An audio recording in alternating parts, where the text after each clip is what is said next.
श्रीमदानन्दतीर्थ भगवत्पादाचार्य गुरुभ्यो नमः। सृष्टिस्थित्यप्ययेहा नियतिऋषितमो बन्धमोक्षाश्च यस्मात् अस्य श्री ब्रह्मरुद्रप्रभृतिसुरनरद्वीषशत्रुवात्मकस्य विष्णोर्व्यस्ताः समस्ताः सकलगुणनिधिः सर्वदोषो व्यपेतः पूर्णानन्दाव्ययो यो गुरुरपि परमश्चिन्तयेतम् अहन्तम् जन्माद्यस्य यतोऽन्वयादितरतश्चार्तेष्वभिज्ञस्वराट् तेने ब्रह्महृदाय आदिकवये मुह्यन्ति यं सूरयः तेजो वारिमृदां यथा विनिमयो यत्र त्रिसर्गो मृषा धाम्ना स्वेन सदा निरस्तकुहकं सत्यं परं धीमहि निर्मत्योग्रभवार्णवे निजमनोभीष्टं दिशामीति यः सम्यक् ज्ञापयितुं करेण विलसन् मन्थानमन्नेन च रम्यं दामदन्महेशरजतग्रामश्रियोऽलङ्कृतिः करमन्दीश्वरभक्तिबन्धनवशः प्रीतोऽस्तु कृष्णप्रभुः वसुदेवसुतं देवं कंसचाणूरमर्दनं देवकी परमानन्दं कृष्णं वन्दे जगद्गुरुम् कृष्णाय वासुदेवाय हरये परमात्मने प्रणतक्लेशनाशाय गोविन्दाय नमो नमः। अशेषवाक्चाट्यमनापहन्त्री नवं नवं स्पष्टसुभप्रदायिनि ममेह जिह्वाग्रसुरङ्गनर्तकी भव प्रसन्ना वदने च मे श्रीः लसतु श्रीमदानन्दतीर्थेन्दर्नोरदम्बरे यद्वचश्चन्द्रिका स्वान्तसन्तापं विनिकृन्तति यस्य वाक्कामधेनुर्नः कामितार्थान् प्रयच्छति सेवेतं जययोगीन्द्रं कामबाणच्छिदं सदा श्रीमतो राघवेन्द्रस्य नमामि पदपङ्कजे कामिताशेषकल्याणललनाकल्पपादपौ विदोषभाश्चिन्तितसन्मनोरथप्रदः सदा ममाज्ञानतमो विनाशकः श्रुतीशचिन्तामणिरस्तु भूतिदः वेदेशयोगिनं वन्दे यादवार्यगुरोर्गुरुम् छान्दोग्यभाष्यसट्टीकाकर्तारमहमादरात् आपादमौलिपर्यन्तं गुरूणामाकृतिं स्मरेत् तेन विघ्नाः प्रणश्यन्ति सिद्ध्यन्ति च मनोरथाः तं विलोक्यागतं प्रेष्ठं प्रीत्युत्फुल्लदृशो बलाः उत्तस्तु युगपत्सर्वाः तन्वप्राणविमागतम् स्वस्तिस्तु सताम् अशेषसन्मङ्गलानि भवन्तु श्लोकैकश्रवणपठनमात्रेण कथावक्तुश्च श्रोतॄणाम् निखिलकलिकतकल्मषापनूतनपटुतले ಮೋಕ್ಷಾದ್ಯ ಕಿಲ ಪುರುಷಾರ್ಥ ಸಾಧನೀಭೂತೆ ಶ್ರೀಮದ್ಭಾಗವತೆ ಮಹಾಪುರಾಣೆ ದಶಮಸ್ಕಂದೆ ಯತ್ಕಿಂಚಿತ್ ಪೂರ್ವೋಕ್ತ ಪ್ರಮೇಯಾನುವಾದಃ. ಹರಿ ಓಂ ಹರಿ ಓಂ ಹರಿ ಓಂ. ಶ್ರೀ ಗುರುಭ್ಯೋ ನಮಃ. ಕಾರ್ತಿಕ ಮಾಸದ ಶುಕ್ಲ ಪಕ್ಷ ಷಷ್ಠಿ ತಿಥಿ ಇವತ್ತಿನ ದಿವಸ ವಿದೇಶ ತೀರ್ಥ ಶ್ರೀಪಾದಂಗಳವರ ಮಧ್ಯಾರಾಧನೆಯ ಪವಿತ್ರ ಪುಣ್ಯ ಪರ್ವಕಾಲ. ಮಂಡೂರಿನಲ್ಲಿ ಸನ್ನಿಹಿತರಾಗಿ ರಘುತ್ತಮ ತೀರ್ಥರಿಂದ ಸಮಗ್ರವಾದ ವೇದಾಂತ ಶಾಸ್ತ್ರವನ್ನು ಅಧ್ಯಯನ ಮಾಡಿದ ವಿರಕ್ತ ಶಿಖಾಮಣಿಗಳು, ಜ್ಞಾನಿಗಳು, ಅಪರೋಕ್ಷ ಜ್ಞಾನಿಗಳು, ವಿಶೇಷವಾಗಿ ಗೃಹಸ್ಥರಾಗಿ ಬಂಗಾರದ ಚಿನಿವಾರ ಮನೆತನದಲ್ಲಿ ವ್ಯಾಪಾರ ಮಾಡುವ ಇವರು ಭಾಗಪ್ಪಯ್ಯ ಅಂತ ಪೂರ್ವಾಶ್ರಮದ ಹೆಸರು. ಅನೇಕ ವರ್ಷಗಳವರೆಗೆ ಬಂಗಾರದ ವ್ಯಾಪಾರವನ್ನು ಮಾಡಿಕೊಂಡು ಜೀವನವನ್ನು ನಡೆಸ್ತಾ ಇದ್ರು.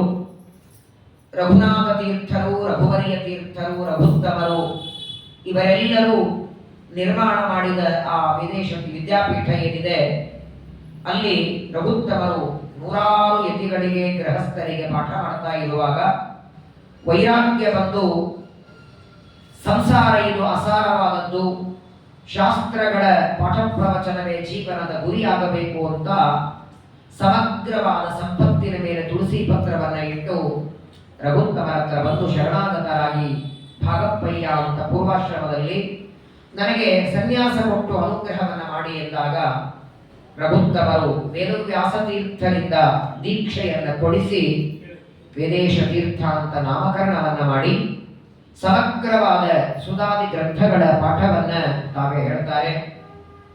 ಸಂಪೂರ್ಣವಾಗಿ ವೇದ, ಉಪನಿಷತ್ತು, ಎಲ್ಲ ಪುರಾಣಗಳನ್ನ, ಸಮಗ್ರವಾದ ಬ್ರಹ್ಮಸೂತ್ರಗಳು, ಅನುವ್ಯಾಖ್ಯಾನ, ನ್ಯಾಯ ವಿವರಣ ಎಲ್ಲ ಗ್ರಂಥಗಳ ಪಾಠವನ್ನ ರಘುತ್ತಮರ ಮುಖದಿಂದ ಶ್ರವಣ ಮಾಡಿ ಕೊನೆಗೆ ರಘುತ್ತಮರು ಮಣ್ಣೂರಿನಿಂದ ಪ್ರಯಾಣವನ್ನ ಬೆಳೆಸ್ತಾರೆ. ಅನೇಕ ವರ್ಷಗಳವರೆಗೆ ಮಣ್ಣೂರಿನಲ್ಲಿ ಇದ್ದು ವಿದ್ಯಾಪೀಠದ ಜವಾಬ್ದಾರಿಯನ್ನ ತಗೊಂಡು ಅನೇಕ ಗೃಹಸ್ಥರಿಗೆ, ಯತಿಗಳಿಗೆ ಪಾಠ ಹೇಳಿ ವೃಂದಾವನದ ಕಾಲ ಸಮೀಪಕ್ಕೆ ಬಂದಾಗ ಮನಪ್ಪುಂಡಿ ತಿರುಕೋಲೂರಿಗೆ ಹೊರಡಬೇಕಾಗಿತ್ತು. ಹೋಗುವಾಗ ಇಬ್ಬರು ಶಿಷ್ಯರನ್ನ ಎದುರುಗಡೆ ಕೂಡಿಸಿಕೊಂಡು ಕೇಳ್ತಾರೆ. ವೇದವ್ಯಾಸ ತೀರ್ಥರು ಮತ್ತು ವೇದೇಶ ತೀರ್ಥರಿಗೆ ಎರಡು ಜವಾಬ್ದಾರಿ ಇದೆ. ಒಂದು ರಘುನಾಥ ತೀರ್ಥರಿಂದ ನಿರ್ಮಾಣವಾದ ವಿದ್ಯಾಪೀಠ ನೋಡಿಕೊಳ್ಳುವ ಜವಾಬ್ದಾರಿ ಮಂಡೂರಿನಲ್ಲಿ. ಇನ್ನೊಂದು ಪರಂಪರೆಯಿಂದ ಬಂದಂತೆ ಎಲ್ಲ ಕಡೆಗೆ ದೇಶ ದಿಗ್ವಿಜಯ ಮಾಡಿ ಎಲ್ಲ ಗೃಹಸ್ಥರ ಮನೆ ಮನೆಗಳಲ್ಲಿ ಪಾದಪೂಜೆ, ರಾಮದೇವರ ಪೂಜೆ, ಎಲ್ಲ ಕಡೆಗೆ ಪಾಠ ಪ್ರವಚನ ಮಾಡ್ತಾ ದೇಶ ಸಂಚಾರ. ಇಬ್ಬರಲ್ಲಿ ಯಾರು ಮಾಡ್ತೀರಿ, ಯಾವುದು ಮಾಡ್ತೀರಿ ಅಂತ ವಿದೇಶ ತೀರ್ಥರನ್ನ, ವೇದವ್ಯಾಸ ತೀರ್ಥರನ್ನ ರಘುತ್ತಮರು ಕೇಳಿದಾಗ ವಿದೇಶ ತೀರ್ಥ ಅಂತಾರೆ, ಅನುಜೋಜಯ ಮಾಶಾಸೆ ನಾಶಾಸೆ ವಿದುಷಾಂ ಜಯಂ. ನನಗೆ ದೇಶ ದಿಗ್ವಿಜಯ ಬೇಡ, ನಾನು ವಿದ್ಯಾಪೀಠ ನೋಡಿಕೊಂಡು ಇರುತ್ತೇನೆ. ಪ್ರಧಾನವಾಗಿ ನಾನು ಓದಿದ ವಿದ್ಯೆಯನ್ನು ನನ್ನ ತಮ್ಮನಿಗೆ ಧಾರೆ ಎರೆದು ಕೊಡಬೇಕು. ಅದ್ವಿತೀಯನಾಗಿ ನನ್ನ ತಮ್ಮನನ್ನ ಪಂಡಿತನಾಗಿ ಮಾಡಬೇಕಾಗಿದೆ. ನನಗೆ ದೇಶ ಸಂಚಾರ ಬೇಡ ಅಂತ ರಘುತ್ತಮರಲ್ಲಿ ಪ್ರಾರ್ಥನೆ ಮಾಡಿಕೊಂಡು ವೇದವ್ಯಾಸ ತೀರ್ಥರಿಗೆ ತಮ್ಮ ನಂತರದಲ್ಲಿ ಸಂಸ್ಥಾನ ಒಪ್ಪಿಸಿ ಅವರನ್ನ ದೇಶ ಸಂಚಾರಕ್ಕೆ ಕಳಿಸಿ ವಿದೇಶ ತೀರ್ಥರಿಗೆ ಮಣ್ಣೂರಿನಲ್ಲಿ ವಿದ್ಯಾಪೀಠವನ್ನು ಕೊಡ್ತಾರೆ. ವಿದೇಶ ತೀರ್ಥರು ಮುಂದೆ ತಮ್ಮ ತಮ್ಮನಾದ ಯಾದಪ್ಪಯ್ಯ ಯಾದವಾರಿಯರನ್ನ ಸಿದ್ಧ ಮಾಡುತ್ತಾರೆ. ಯಾದವಾರಿಯರ ಗ್ರಂಥಗಳು ಇವತ್ತು ನಾವು ಓದ್ತೇವೆ. ಸುಧಾಯಾಮ್ ಅದ್ವಿತೀಯೋಹಂ ಯಾದುಭಕ್ತೆ ವಿಶೇಷತಃ ಅಂತ ನಾನು ನುಡಿಯಿದೆ. ಶ್ರೀಮನ್ಯಾಯ ಸುಧಾ ಗ್ರಂಥಕ್ಕೆ ಯಾದುಪತ್ಯ ಓದಿದರೆ ಅವನು ಪಂಡಿತ ಅನಿಸ್ಕೊಳ್ತಾನೆ. ಶ್ರೀಮದ್ ಭಾಗವತಕ್ಕೂ ಯಾದವಾರಿಯರು ವ್ಯಾಖ್ಯಾನವನ್ನು ಬರೆದಿದ್ದಾರೆ. ಯಾದವಾರಿಯರು ಭಾಗವತಕ್ಕೆ ವ್ಯಾಖ್ಯಾನ ಬರೆಯುವಾಗ ಅವರ ಕಣ್ಣಿನ ರೆಪ್ಪೆ ಹೀಗೆ ಜೋತ್ ಬಿದ್ದಿದ್ದರು. ಅದನ್ನು ಹೀಗೆ ಮೇಲೆ ಕಟ್ಕೊಂಡು ಬರೀತಿದ್ದರು. ಆ ವಯಸ್ಸಿನಲ್ಲಿ ಜನ್ಮಾದಿಸ್ಯ ಯತೋನ್ಮಯಾತ ಒಂದು ಶ್ಲೋಕವನ್ನ 6 ತಿಂಗಳು ಅಧ್ಯಯನ ಮಾಡಿ ಮಾಡಿ ಆನಂತರ ಅರ್ಥ ಬರೆದಿದ್ದಾರೆ. ಹಾಗಾಗಿ ಸಮಗ್ರ 12 ಸ್ಕಂದಗಳಿಗೆ ಬರೀಲಿಕ್ಕಾಗಲಿಲ್ಲ ಯಾದವಾರಿಯರಿಗೆ. ಸಪ್ತಮ ಸ್ಕಂದದ 13ನೇ ಅಧ್ಯಾಯದ 7 ಶ್ಲೋಕವರೆಗೆ ಮಾತ್ರ ಬರೆದರು. ಆದರೆ ನೋಡಿ, ಯಾದವಾರಿಯರು ಗೃಹಸ್ಥರು ಅವರು ಯಾವ ಶ್ಲೋಕಕ್ಕೆ ಬಿಟ್ಟಿದ್ದಾರೆ ಅದರ ಮುಂದಿನಿಂದ ಸತ್ಯಧರ್ಮ ತೀರ್ಥರು ಕಂಟಿನ್ಯೂ ಮಾಡ್ತಾರೆ. ಪ್ರಾರಂಭ ಮಾಡಲಿಲ್ಲ, ಮೊದಲನೇ ಸ್ಕಂದದಿಂದ ಬೇಡ, ಅವರು ಎಲ್ಲಿಗೆ ಬಿಟ್ಟಿದ್ದಾರೆ ಅಲ್ಲಿಂದ ಆರಂಭ ಮಾಡಿ ಸತ್ಯಧರ್ಮ ತೀರ್ಥರು ಮುಂದುವರೆಸ್ತಾರೆ. ಏನ್ ಯಾದವಾರಿಯರ ಕಥೆ? ಅನನ್ಯಾಶ್ಚಿಂತಯಂತೋಮ, ಕೃಷ್ಣ ಪರಮಾತ್ಮನ ಆ ಭಗವದ್ಗೀತೆಯ ಶ್ಲೋಕಕ್ಕೆ ಕೆಂಪು ಮಸಿಯಿಂದ ಅಂಡರ್ಲೈನ್ ಮಾಡಿ ದೇವರಿಗೆ ಸವಾಲು ಹಾಕ್ತಾರೆ. ನೀನು ಹೇಳಿದ ಮಾತು ಸುಳ್ಳು ಅಂತ. ಪಂಚಲೋಹದ ಪ್ರತಿಮೆಯನ್ನ ಮಾಡಿ ಭಗವಂತನ ಪೂಜೆಯನ್ನ ಮಾಡಿ ಪೂಜೆ ಆದ ಮೇಲೆ ಕೈ ಕೊಡು ಅಂದಾಗ ವ್ಯಾಸರ ಕೈ ಕೊಡಬೇಕಂತೆ. ವಸಿಷ್ಠ ಕೃಷ್ಣ ಮಮದೇಹಿ ಕರಾವಲಂಬಂ. ಅಂತಹ ಯಾದವಾರಿಯರನ್ನ ಸಿದ್ಧ ಮಾಡಿದ, ಯಾದವಾರಿಯರನ್ನ ಒಂದು ಮೂರ್ತಿಯಾಗಿ ಮಾಡಿದ ತಪಸ್ವಿಗಳು ವೇದೇಶ ತೀರ್ಥರು. ಕೊನೆಗೆ ವೇದೇಶ ತೀರ್ಥರು ತಮ್ಮ ತಮ್ಮನಿಗೆ ಯಾದವಾರಿಯರಿಗೆ ತಾವು ದೇಹ ಬಿಡುವಾಗ ಒಂದು ಕಿವಿ ಮಾತು ಹೇಳಿದರು. ಸಾಮಾನ್ಯವಾಗಿ ಯತಿಗಳು ವೃಂದಾವನ ಪ್ರವೇಶ ಮಾಡುವಾಗ ತಮ್ಮ ಶಿಷ್ಯರಿಗೆ ಹೇಳುತ್ತಾರೆ, ಇದರ ಮುಂದಿನ ಜವಾಬ್ದಾರಿ ಎಲ್ಲ ನಿಂದು, ಎಲ್ಲ ಕಡೆಗೆ ಸಂಚಾರ ಮಾಡಿ ವಿಷ್ಣು ಸರ್ವೋತ್ತಮತ್ವಂಚ ಸರ್ವದಾ ಪ್ರತಿಪಾದಯ. ಆದರೆ ವಿದೇಶ ತೀರ್ಥರು ತಾವು ದೇಹ ಬಿಡುವಾಗ ಹೇಳಿದ ಮಾತು, ಯಾದವಾರಿಯರು ಶ್ರೀನಿವಾಸ ತೀರ್ಥರಿಗೆ ಆ ಮಾತು ಹೇಳ್ತಾರೆ, ನಮ್ಮ ಗುರುಗಳು ನನಗೆ ಹೇಳಿದ್ದು ನಿಮಗೆ ಹೇಳ್ತೇನೆ ಅಂತ. ಕಾಲೋ ಯಮೀನ ಸುತಶಾಸ್ತ್ರ ವಿಚಾರಹೀನ ಹೀನೋಚ್ಛ್ರಯ ಗ್ರಸಿತ ಸಾಧು ಗುಣೋದಯಶ್ಚ ತಸ್ಮಾತ್ ತ್ವಮದ್ಯ ಬಹುದಾತ್ಮಜ ದಿವ್ಯ ಶಾಸ್ತ್ರ ವ್ಯಾಖ್ಯಾನಮೇವ ಸತತಂ ಕುರು ಮಾತ್ಯಜೇತಿ. ವಿದೇಶ ತೀರ್ಥರು ಕೊನೆಗೆ ತಮ್ಮ ಯಾದವಾರಿಯರಿಗೆ ಹೇಳಿದ ಮಾತು, ಘೋರವಾದ ಕಲಿಕಾಲ ಇದು, ಅಧರ್ಮದ ಯುಗ. ಪಾಠಕ್ಕೆ, ಪ್ರವಚನಕ್ಕೆ, ಜ್ಞಾನಕ್ಕೆ ಬೆಲೆ ಇಲ್ಲ, ಜ್ಞಾನವಂತರಿಗೆ ಬೆಲೆ ಇಲ್ಲ, ಹೀನರಿಗೆ ಉನ್ನತ ಕಾಲ ಇದು. ಧರ್ಮ ಮಾಡುವ ವ್ಯಕ್ತಿಯನ್ನು ತುಳಿಯುವ ಜನ ಹೆಚ್ಚು, ಧರ್ಮಕ್ಕೆ ಪ್ರೋತ್ಸಾಹ ಇಲ್ಲ, ಧರ್ಮ ಮಾಡುವವರಿಗೆ ಪ್ರೋತ್ಸಾಹ ಇಲ್ಲ. ಅಂತಹ ಅಧರ್ಮದಿಂದ ಕೂಡಿದ ಈ ಕಲಿಕಾಲದಲ್ಲಿಯೂ ನೀವು ಮಾತ್ರ ಶ್ರೀಮದಾಚಾರ್ಯರ ಗ್ರಂಥಗಳ ಪಾಠ ಪ್ರವಚನದ ಹೊರತಾಗಿ ಇನ್ಯಾವ ಕೆಲಸ ಮಾಡುವ ಹಾಗೆ ವ್ಯಾಖ್ಯಾನ ಮೇವ ಸತತಂ ಕುರು ಅಂತ. ಒಂದು ದಿನ ಊಟ ಬಿಟ್ಟು ಚಿಂತೆ ಇಲ್ಲ, ಒಂದು ದಿನ ನಿದ್ದೆ ಮಾಡದೆ ಇದು ಚಿಂತೆ ಇಲ್ಲ. ಆದರೆ ಪಾಠ ಪ್ರವಚನ ಇಲ್ಲದಿರುವ ಒಂದು ದಿನ ಕಳಿಬಾರದು. ಬಂದವರಿಗೆ ಪಾಠ ಹೇಳಿ, ಯಾರು ನಿಮಗೆ ಪಾಠಕ್ಕೆ ಬರಲಿಲ್ಲ ಅಂದ್ರೆ ಅವತ್ತು ಕೂತ್ಕೊಂಡು ವ್ಯಾಖ್ಯಾನ ಮಾಡಿ, ಗ್ರಂಥಗಳನ್ನು ಬರೀರಿ. ಇದಕ್ಕಿಂತ ದೊಡ್ಡ ಸೇವೆ ದೇವರಲ್ಲಿ ಇನ್ನೊಂದಿಲ್ಲ. ಹಿಂದಿನ ಯಾವ ಜನ್ಮ ನೆನಪಿಲ್ಲ, ಮುಂದೆ ಯಾವ್ದು ಬರೋದು ಗೊತ್ತಿಲ್ಲ. ಇರುವ ಈ ಜನ್ಮದಲ್ಲೂ 40-50 ಕಳೆದೋಯ್ತು ಆಟ ಆಡ್ತಾ, ಇನ್ನು ಉಳಿದಿದೆ ಎಷ್ಟು? ಈಗಲಾದರೂ ಪಾಠಕ್ಕೆ, ಪ್ರವಚನಕ್ಕೆ, ಭಗವಂತನ ಸೇವೆಗೆ ನಮ್ಮ ಜೀವನ ಮುಡಿಪಾಗಿರಬೇಕು. ದೊಡ್ಡ ಸಂದೇಶವನ್ನ ಯಾದವಾರಿಯರ ಮೂಲಕ ಜಗತ್ತಿಗೆ ಒಂದು ಸಂದೇಶವನ್ನ, ಪಾಠ ಪ್ರವಚನದ ಮಹತ್ವವನ್ನ, ಶ್ರೀಮದಾಚಾರ್ಯರ ಗ್ರಂಥಗಳ ವ್ಯಾಖ್ಯಾನ ಇದು ಜೀವನದ ಉಸಿರಾಗಬೇಕು. ಅದನ್ನ ಹೇಳಿ ಎಲ್ಲ ಜಗತ್ತಿಗೆ ಜ್ಞಾನದ ಮಹತ್ವವನ್ನು ತೋರಿಸಿಕೊಟ್ಟಂತಹ ತಪಸ್ವಿಗಳು, ಮಹಾಜ್ಞಾನಿಗಳು ವಿದೇಶ ತೀರ್ಥರ ಆರಾಧನೆ ನಿಮಿತ್ತವಾಗಿ ಕೋಟಿ ಕೋಟಿ ನಮಸ್ಕಾರವನ್ನು ಮಾಡ್ತಾ, ಇವತ್ತು ವಿದೇಶ ತೀರ್ಥರ ಹೆಸರಿನಿಂದಲೇ ಮಣ್ಣೂರಿನಲ್ಲಿ ವಿದ್ಯಾಪೀಠವನ್ನ ಪ್ರಾತಸ್ಮರಣೀಯರಾದ ಸತ್ಯ ಪ್ರಮೋದ ತೀರ್ಥ ಶ್ರೀಪಾದಗಳವರು ಅದನ್ನು ಉದ್ಘಾಟನೆ ಮಾಡ್ತಾರೆ. ಅಂತಹ ರಘುನಾಥರು, ರಘುವರಿಯರಿಂದ, ರಘುತ್ತಮರಿಂದ ಬಂದಂತಹ ವಿದ್ಯಾಪೀಠವನ್ನು ಮುಂದುವರಿಸಿ ವಿಶೇಷವಾಗಿ ಜ್ಞಾನದಲ್ಲಿ ತೊಡಗಿದಂತಹ ಗುರುಗಳಲ್ಲಿ ನಾವೆಲ್ಲರೂ ಪ್ರಾರ್ಥನೆಯನ್ನು ಮಾಡ್ತಾ, ಇವತ್ತು ವಿದೇಶ ತೀರ್ಥರ ಆರಾಧನೆ, ವಿದೇಶ ತೀರ್ಥರಲ್ಲಿ ಪ್ರಾರ್ಥನೆ ಮಾಡಿ ಅವರು ಬರೆದಂತಹ ಗ್ರಂಥಗಳ ಅರ್ಥವಾಗುವಂತೆ, ಟೀಕಾಕೃತ್ಪಾದರು ಬರೆದ ಶ್ರೀಮದ್ ನ್ಯಾಯಸುಧಾ ಗ್ರಂಥಕ್ಕೆ ಯಾದುಪತ್ಯವನ್ನ ಯಾದವಾರಿಯರು ರಚನೆ ಮಾಡ್ತಾರೆ. ಆ ಯಾದವಾರಿಯರು, ವೇದೇಶ ತೀರ್ಥರು, ಶ್ರೀನಿವಾಸ ತೀರ್ಥರು ಇವರೆಲ್ಲ ಮಹನೀಯರು ಬರೆದ ಗ್ರಂಥಗಳನ್ನು ಓದುವ, ಶ್ರವಣ ಮಾಡುವ ಭಾಗ್ಯವನ್ನ ನಮಗೆ ನಿಮಗೆ ಆ ವಿದೇಶ ತೀರ್ಥರು ಕೊಡಲಿ ಅಂತ ಅವರ ಆರಾಧನೆ ಪರ್ವಕಾಲದಲ್ಲಿ ಕೋಟಿ ಕೋಟಿ ನಮಸ್ಕಾರವನ್ನ ಮಾಡಿ ಪ್ರಾರ್ಥನೆಯನ್ನ ಮಾಡ್ತಾ, ಶ್ರೀಮದ್ ಭಾಗವತದ ದಶಮ ಸ್ಕಂದದಲ್ಲಿ ಶ್ರೀಕೃಷ್ಣ ಪರಮಾತ್ಮನ ದಿವ್ಯವಾದ ಚರಿತ್ರೆ, ಜಗತ್ತೇ ಮನರಂಜನೆ ಮಾಡುವ, ಇಡೀ ಜಗತ್ತಿನ ಕಲ್ಮಶವನ್ನ ಕಳೆಯುವ ಚರಿತ್ರೆ ಅದು ಕೃಷ್ಣ ಕಥಾಮೃತ. ಅಂತಹ ದಶಮ ಸ್ಕಂದದಲ್ಲಿ ಗೋಪಿ ಗೀತದ ಶ್ರವಣವನ್ನ ಮಾಡ್ತಾ ಇದ್ದೇವೆ. ಎಲ್ಲ ಗೋಪಿಕಾ ಸ್ತ್ರೀಯರು ಶ್ರೀಕೃಷ್ಣ ಪರಮಾತ್ಮನ ಕೈ ಹಿಡಿದು ರಾಸಕ್ರೀಡೆಯನ್ನ ಮಾಡುವಾಗ ಆ ಗೋಪಿಕಾ ಸ್ತ್ರೀಯರಲ್ಲಿ ಅಹಂಕಾರ ಬಂದದ್ದನ್ನ ನೋಡಿ ದೇವರು ಅದೃಶ್ಯನಾಗಿ ಹೋಗ್ತಾರೆ, ಅಂತರ್ಧಾನನಾಗಿ ಕೃಷ್ಣ ಅದೃಶ್ಯನಾಗ್ತಾರೆ. ಎಲ್ಲ ಗೋಪಿಕಾ ಸ್ತ್ರೀಯರು ಬೃಂದಾವನದಲ್ಲಿ ಹುಡುಕ್ತಾ ಅಲ್ಲಿರುವ ಗಿಡಮರಗಳಿಗೆ, ಯಮುನಾ ನದಿಗೆ ಎಲ್ಲರಿಗೂ ಕೇಳ್ತಾರೆ. ಕೊನೆಗೆ ಅಹಂಕಾರ ಹೋಗಿ ಭಕ್ತಿ ಜಾಗೃತವಾಗಿ ಗೋಪಿಕಾಸ್ತ್ರೀಯರ ಬಾಯಿಂದ ಬಂದ ಗೀತ ಗೋಪಿ ಗೀತ. ಅದರ ಕೆಲವು ಶ್ಲೋಕಗಳನ್ನ ನಿನ್ನೆ ದಿವಸ ನಾವು ತಿಳಿದಿದ್ದೇವೆ. ಗೋಪಿಕಾಸ್ತ್ರೀಯರು ಸಾಮಾನ್ಯರಲ್ಲ. ಶ್ರೀಮದಾಚಾರ್ಯ ಹೇಳ್ತಾರೆ, ಇವರೆಲ್ಲರೂ ಕೂಡ ಜ್ಞಾನಿಗಳು, ವಿಶೇಷವಾಗಿ ಭಗವಂತನ ಜ್ಞಾನ ಮಾಡಿಕೊಂಡೇ ಭೂಮಿಗೆ ಬಂದವರು. ಹಾಗಾಗಿ ಕೇವಲ ಪರಮಾತ್ಮನನ್ನ ಕಾಮದೃಷ್ಟಿಯಿಂದ ನೋಡಿದವರಲ್ಲ, ಎಲ್ಲರಲ್ಲಿ ವಿಶಿಷ್ಟವಾದ ಜ್ಞಾನ ಇದೆ ಅನ್ನೋದಕ್ಕಾಗಿಯೇ ಭಗವಂತನನ್ನ ಪ್ರಾರ್ಥನೆ ಮಾಡುವಾಗ ಇನ್ಯಾವ ಅಪೇಕ್ಷೆಯನ್ನ ಪಡಲಿಲ್ಲ. ಮೊದಲು ಕೃಷ್ಣನ ಜೊತೆಗೆ ರಾಸಕ್ರೀಡೆ ಆಡುವ ಅಪೇಕ್ಷೆ ಇತ್ತು, ಆದರೆ ಪರಮಾತ್ಮನಲ್ಲಿ ಪ್ರಾರ್ಥನೆ ಮಾಡ್ತಾರೆ, ಇಡೀ ಜಗತ್ತಿನೊಳಗೆ ಯಾವುದೇ ತಾಪ ಇರಲಿ, ದೈಹಿಕವಾದ ಮಾನಸಿಕವಾದ ಯಾವುದೇ ತಾಪ ದುಃಖ ದಾರಿದ್ರ್ಯವಿರಲಿ, ಅದನ್ನ ಪರಿಹಾರ ಮಾಡುವ ಸಾಮರ್ಥ್ಯ ನಿನ್ನ ಚರಿತ್ರೆಗೆ ಉಂಟು ಅಂತ. ಇನ್ಯಾರ ಕಥೆಗ ಬೆಲೆ ಇಲ್ಲ. ಯಾರದೇ ಕಥೆ ಎಷ್ಟೊತ್ತು ಕೇಳಬಹುದು, 5 ನಿಮಿಷ 10 ನಿಮಿಷ, ನಾನು ಅಲ್ಲಿ ಹೋಗಿದ್ದೆ, ಇಲ್ಲಿ ಹೋದೆ, ಇಲ್ಲಿ ಬಂದೆ, ಸಾಕು. ಕೇಳೋರಿಗೂ ಇಷ್ಟ ಇಲ್ಲ, ಹೇಳೋರಿಗೂ ಇಚ್ಛೆ ಇಲ್ಲ. ಪ್ರತಿನಿತ್ಯ ಕೇಳಿದರು, ಆಯುಷ್ಯ ಇರೋವರೆಗೆ ಕೇಳಿದರು ಸಾಕು ಅಂತ ಅನಿಸದೆ ಬೇಸರ ಬರದೇ ಇರೋದು ನಿನ್ನ ಚರಿತ್ರೆ.